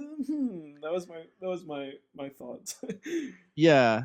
So, I mean, regarding the ending, I mean, I thought we could just talk about the ending and then maybe like dive into the main part of the film. Yeah. But while we're on the topic, we could address it. So I could have sworn like during the ending, during that scene basically where they have the detective guy that Glenn Powell's character replaces, Mhm. um, the blonde dude with the beard. I like that actor. He was Yeah, actually he's in good. Everybody Wants Some, and Yeah, I first saw him he was in in Everybody Wants Some. Walking Dead. He played Dwight in The Walking Dead, which I Mhm. always thought he did a great job. That No, actor's he's a great character actor. Yeah, he's great. He seems to have like a good working relationship with Richard Linklater. Mhm. Um, but I would love to see that actor in more stuff. But I could have sworn that when Glenn Powell's character kind of pulls that plastic bag over his head and he's kissing his love interest or whatever. Um, Let me actually pull up the letterbox so we actually get these character names. Yeah, Um, his name is Gary. Gary, that's right. So Yeah, when Gary, pulls the plastic bag over the guy's head, right, and Jasper. yeah, Jasper's head, and then he starts kissing Madison, right? Like, I thought, oh, okay, so Jasper is going to like now pull the bag off and be like, freeze, Madison, you're under arrest, and it was Mhm. going to be all like sort of a part of their plan. I Mhm. thought that was going Mhm. to be the twist. Mhm. And the camera panned over to him and he's like started twitching, I was like, Mhm. "Yep, that's exactly what's gonna happen." I was right, and then I realized he just was dying, and I was like, "Fuck, no way!" Yeah, And then it flashed forward, they and have they're living out this kids. life, Yeah. and they have kids, and I was like, "What?" Because I could have sworn, man, in that scene, like I could have sworn it was gonna be sort of this thing of like, okay, Gary realizes that he's gone too far with this alternate persona because the whole Mhm. movie, I really love the psychology that Richard Linklater brings into this The ego, movie. super ego, and id. Yeah, exactly. Because Richard Linklater, that's always been one of his big strengths. Like if you look at the before trilogy, right? Like Mhm. exploring philosophical and psychological components of the human experience and the human condition. Like he's great at that, and I'm a sucker for that stuff. Like I love psychology. I'm a huge like armchair psychologist. Mhm. Um, and I loved that aspect of this film, the aspect of changing your personality, right? Because I'm actually someone who's very conscious of that stuff. I'm always someone who's looking to grow. And sometimes, like even being a 26-year-old, right? At our age, mid 20s, like neuroplasticity starts to decrease. It Right. starts to get harder to like change habits and change things about yourself. And I get like antsy about that stuff because I'm like, on one hand, I'm like, there's a lot of shit about myself that I really like, Mhm. but I'm always still trying to grow, and I'm always kind of conscious of the fact this idea that neuroplasticity continues to decrease as you Mhm. age, and I'm Mhm. like, shit, I got to get some. It creates an urgency of like, okay, I have to like work now at Mhm. changing certain habits or certain things about myself that I don't necessarily love. and Mhm. and I thought that aspect of this movie was super interesting and super relatable, Mhm. and I thought the ending was going to be sort of him being like, okay, like this Madison woman, we had our fun, but she's now a murderer. Like she has crossed that line, Mhm. and it's time for me to, do the right thing. Mhm. We're going to arrest her and realize that, yes, I have changed my personality, but I have perhaps gone too far and I shouldn't cross that line with her. You Mhm. know, Mhm. that's what I thought we were getting to. And I think that would have been a better ending. And I know that, like, I I understand the sentiment of no, no, no, no. The way they do it is better because it's more daring and shocking. Right. And it's like, it wasn't really. It was still, despite being quote unquote daring and shocking, it was kind of cliche too. It was like they just got away with it. I don't Mhm. know. Mhm. It's a happy ending. What are we what are we supposed to It's like the ending of Burn After Reading. It's like, what the Mm-hmm. fuck did we learn What did we here? learn here? Yeah, like I love that line at the end of that movie because it really explains how I feel about like a lot of bad movie endings where it's Mhm. like, what did we learn here? You It's know? rough because it's like you're in this situation where he built this relationship on a lie, right? Yeah. And he was just pretending to be this guy, and he's just kind of going along and going along and going along. It's obvious that then it's obvious that then they had feelings, right? And it's obvious that they were like, very. They obviously were very well together, and they worked, and he had feelings for her. All those things were clear. But then the issue became, when she confessed, like, I had him killed, and we have this situation with him where we have this scene, which I thought it was also weird how he just kind of told her like, I'm not a killer. I actually kind of like that. It just kind of evolved into that, into him being like, I lied, I'm part of the police. um I am okay with the ending in general terms, right? I'm okay with the ending in general terms because it feels like they built up the relationship enough to the point where it feels like, okay, I guess you could do that. I guess the issue that I had is that in the escalation of it, it just kind of felt unnatural. Like Yeah. you said, it would have felt more natural for his character to kind of try to whistle in such a way, or like just to kind of be like, actually I can't, like, even if I'm trying to play this bad boy thing, that I have going on, like, it was like that moment where he confessed to her, like he basically merged the two sections together. He merged his id and super ego. He just merged them into this new form of himself, like this new version of himself. Um, and it was just it just felt like you said, it just felt like weirdly anticlimactic that was it. And then his relationship with his friend, with Jasper, was always questionable, because Jasper's like, oh, I know that you're dating her, but I've dated my suspects before. It's all cool. And I'm just kind of like, what's your relationship, like, what are you after? And then he's like, oh, he's like a crooked cop. And I guess that's fine because they also, we knew that he was like beating up teenagers or whatever it is that he was doing. They kept Yeah. catching him on video. um I don't know, it was just so strange where like it all just happened so suddenly, like, he, through his putting stuff on his phone, he gets away with getting her clear of the investigation, and then he like comes back around and he's there, like waiting for him, but it's like, how do you know he was gonna come back around? It just felt like really convenient and like out of left field, like, oh, now he wants the money, and he's gonna keep quiet about it, and it's like, okay, like, what's going on? I don't know. Yeah. Well, and I knew Jasper was playing him, when Yeah, he's like agreeing to keep his secret. It's like, dude, this guy wants your job back, yeah, like he wants his job back yeah, and possibly more. Like, this guy's this guy's gonna play you, yeah. and yeah, yeah.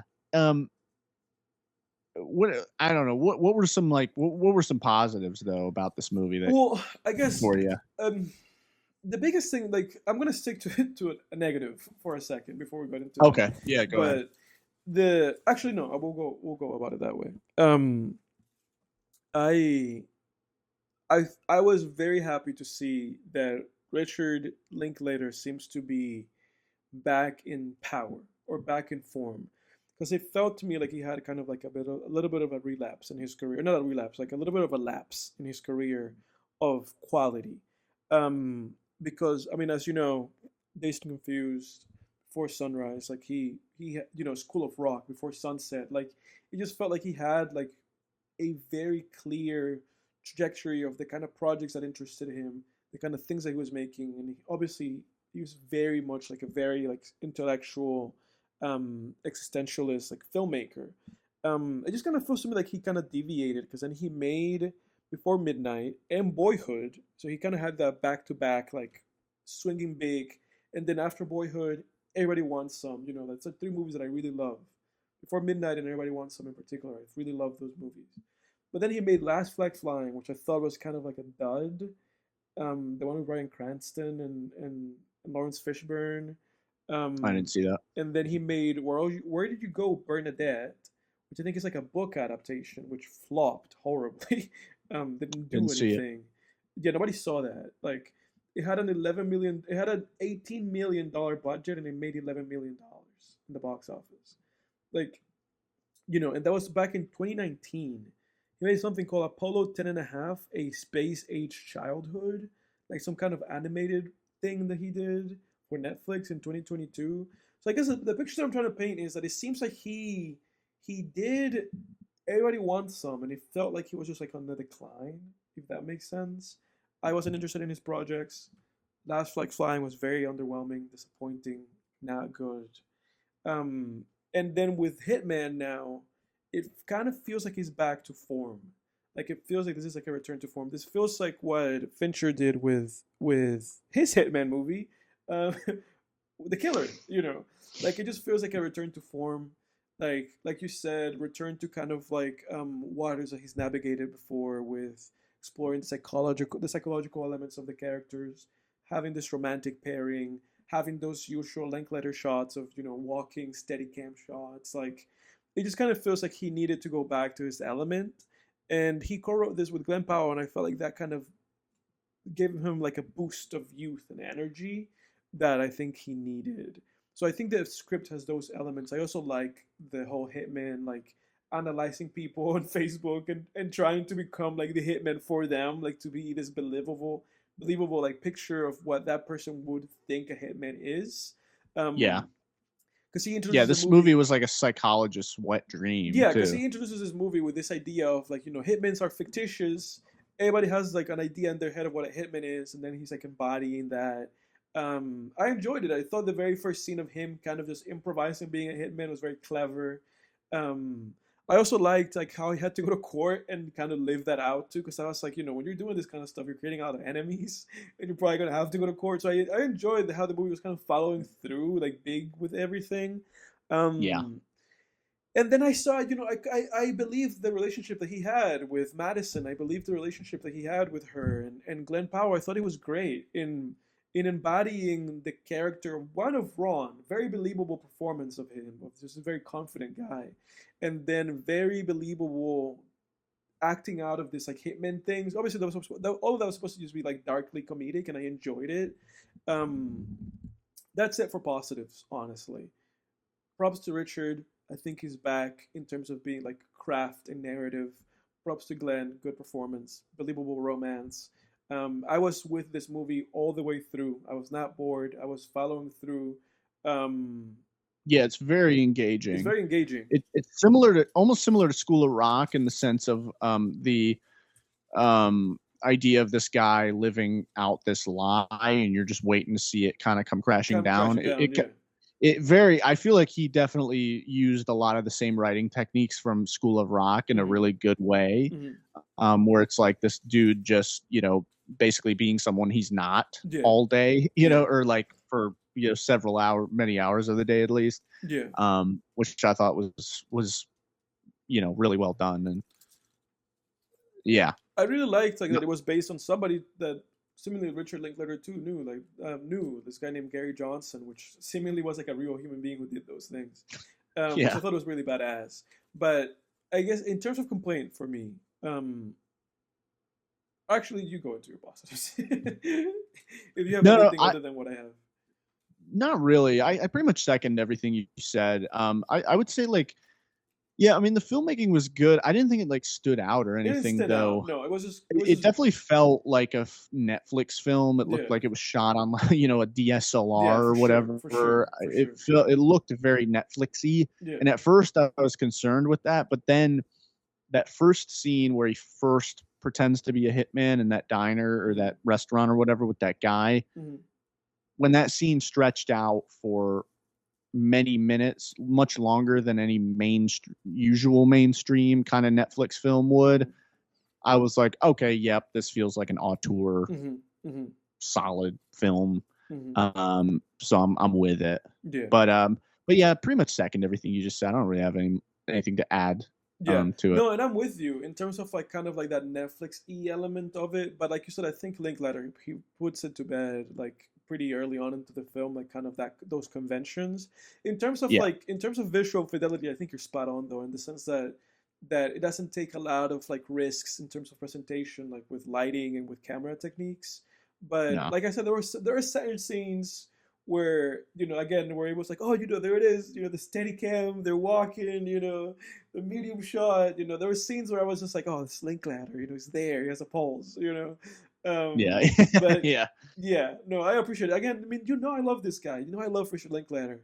So I'm glad to see that he seems to be stepping into common ground. Glenn Powell is like an Austin, Texas guy like him. So I feel like, two Texas boys. It just feels like they kind of really gravitated to each other. And he worked with Glenn Powell in his previous film, the animated one that he did in 2022. So I'm just glad to see him making a good movie because I thought this was a good movie. Um, I'm just Oh glad yeah, that I he. will say, yeah, I will say that Glenn Powell actually is um an actor, a newer actor that I really like. Yeah. I'm definitely glad that he's getting more recognition because I really liked him in Everybody Wants Some. I Mm-hmm. think that was kind of the first thing I Mm-hmm. saw him in. Mm-hmm. Besides, I know he's in The Dark Knight Rises for like He a is. brief scene. Yeah. He's like one of the dude. I think he gets his ass whooped by Bane like really briefly at the stock exchange or Yeah. whatever. Yeah. Um, but that was like a minor role. But Yeah. I'm He glad was that the guy with he's the getting mustache, these and everybody bigger wants him. That's roles. right. Yeah. Yeah, yeah, Yeah. and then he, I Oh, he's. really enjoyed the movie that he has with Zoe Deutch. What's that movie called? Set It Up. I know the I movie you're like talking that about. movie. I know the movie you're talking about. I like that movie a lot. And then I know he's in that. I haven't seen the movie he has with I've Sydney seen it. Yeah, Sweeney that's now. decent. That's a decent. I went to the movie theater to see that movie. That's decent. That's a decent movie. Like he's a Yeah. very charismatic guy. Like he's entertaining too. He's entertaining and he can keep a movie going. He's a good lead guy. Um, the main complaint that I have with this movie is though him. He's the main complaint that I have with the movie because Oh, I really? felt that he was entirely unbelievable as the super ego version of the character. Oh, like just his normal Just his self. normal self, his normal Gary ass self. I did not buy it for 1 second. What do you mean? Because he's like too like charismatic a dude that he Yeah, can't be I like couldn't. a I Poindexter. I didn't buy it for 1 second. For one I second, could and it's I funny could see because that. that's the performance that I feel like he really should have invested into, like really selling it. Like he just Yeah. didn't sell it, dude. Like not one element of him sold that performance. Like he did not sell that performance. All that he did was, put on glasses, have long hair and put on jean shorts. And it's like, dude, that's not enough to sell that performance. Just dressing the performance in glasses is not enough to sell the performance. Like it just did not. He did not have it. Like it did not. It just felt put upon. And that's like the biggest kind of red flag for me for him, where it's like, dude, you have to show me that you're more than just being able to play a fun guy. Like you have to be Yeah. like you have to show me that you're more than just I can play the fun, charismatic guy. And he did not show me that in this movie. He did not show that at all. I don't know why, dude. I don't know why he didn't try harder. I don't know why Richard. I think they just didn't take the movie. I think because the movie is just like this romantic, like dark comedy, like thriller. I think because of that, they didn't really take themselves too seriously. But the Gary part of his character, not believable at all whatsoever. And it's really like a bummer. It really makes me question him because it's like when you see an actor take on a performance like that, something that comes to mind, Christian Bale in The Big Short, where he plays the drummer guy. Um, Hmm. when you see somebody like take on a role like that, where it's like you're supposed to be playing somebody that is like, again, somebody like Nick Cage in Dream Scenario, some forgettable dude that nobody looks at twice, you It's so know. fun. I was gonna bring that up And too. it's like Like you he committed to and that. it's like you have to commit to it in some way, shape, or form. You have to commit to it. If not by dressing in a way, because he didn't even go that far with the dressing part of it. At least like in some way, shape, or form through a body performance, hunching or like, doing something, just doing something that just goes like, yeah, this is just some dude that nobody looks at twice, his students don't respect, drives a Honda Civic. He did not portray that character. That's my biggest flaw with this movie. I did not think he committed to that character.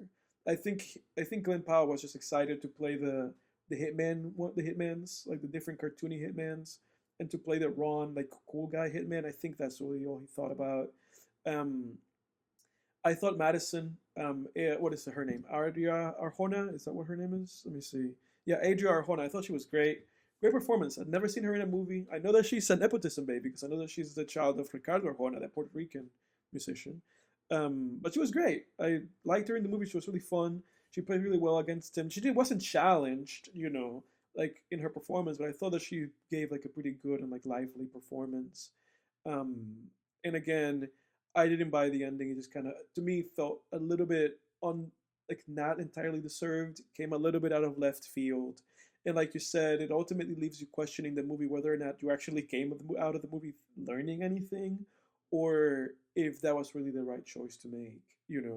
I would have opted, like, to me, a dream, like the perfect ending for this movie in my head would have been one where if it escalated truly to her, like, doing time for it, that somehow it would have just been a thing where, like, she does go to prison and he's just with her anyway. He like visits her, and then she Yeah, gets yeah. released like early because of being good and whatever, and then he just gets her out of prison and they're together again. I feel like that would have made more sense for his character than him all of a sudden justifying murder and killing his coworker that was extorting him for money. It was just a big leap to take for it just happened so quickly.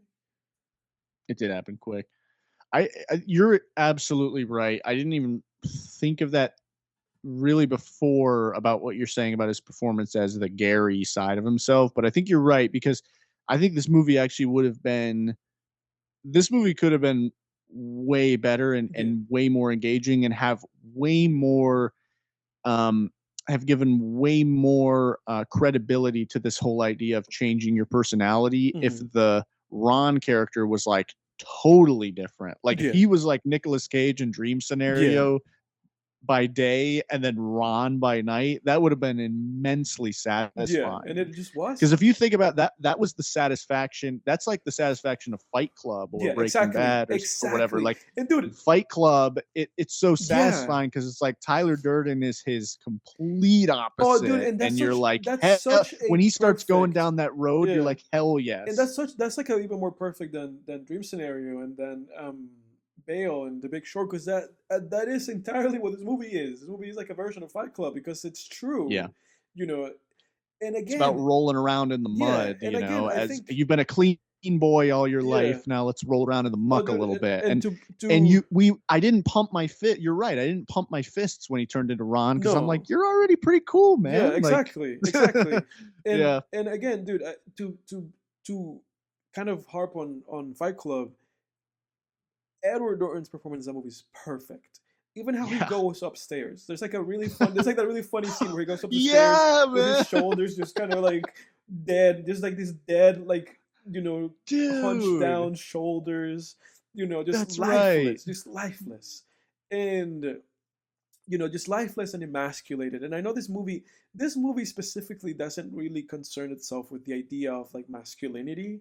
Yeah, It's not like Fight Club in that sense, and it's not like Nobody, the one with Bob Odenkirk, in that way either. It's right. really more so about persona and envisioning who you want to be than it is about masculinity. But he sold that performance short. Like, I will not let him live that down with that performance. Like, I feel like if he ever had a good opportunity to show range as an actor, it was this movie, and I don't think he did. I really don't think he did. I think you're right. Yeah. And honestly, even on a writing level, though, I feel like he didn't get enough of a kick out of being Ron. It was like, yeah, you're with a, you know, hot woman, Yeah. but I feel like they could have even gone further where it's like he gets a real freaking kick out of being Ron, Hmm. Hmm. despite like even in like leaving aside the beautiful woman that he's with, Yeah. kind of like Fight Club, where it's like, dude, he's just getting a freaking kick out of showing up to Yeah. work with these bruises, Yeah. So yeah, yeah, great point, And man. part of me wishes that because I'm okay with Madison getting away with murder. I'm okay with that. In the sense of like her ex-husband, because it seems Yeah, like yeah, like I'm fine.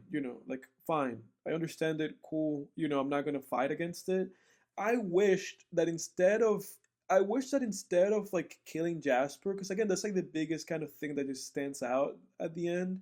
I wish that he would have done something where they would have just outsmarted him and then framed him for killing that guy. It's like, why not do that? Maybe try to figure out a way of doing that. I feel like if they had taken a little bit more time with the script, they could have realized, like, oh, the perfect way for him to fuse Gary, the very strategic, I'll become the hitman, perfect for this scenario. I'm gonna play this person and understand their subconscious. I feel like they would have fused him with, Ron's cool nature and, like, gravitas, and then just made something with those two characters where they fuse into a mastermind of, like, we're gonna frame Jasper for killing your husband or something. Because it's like, I Yeah. feel like a more clever and satisfying ending was at the end of this movie, other than just like, we killed Jasper, we got away with it, time skip.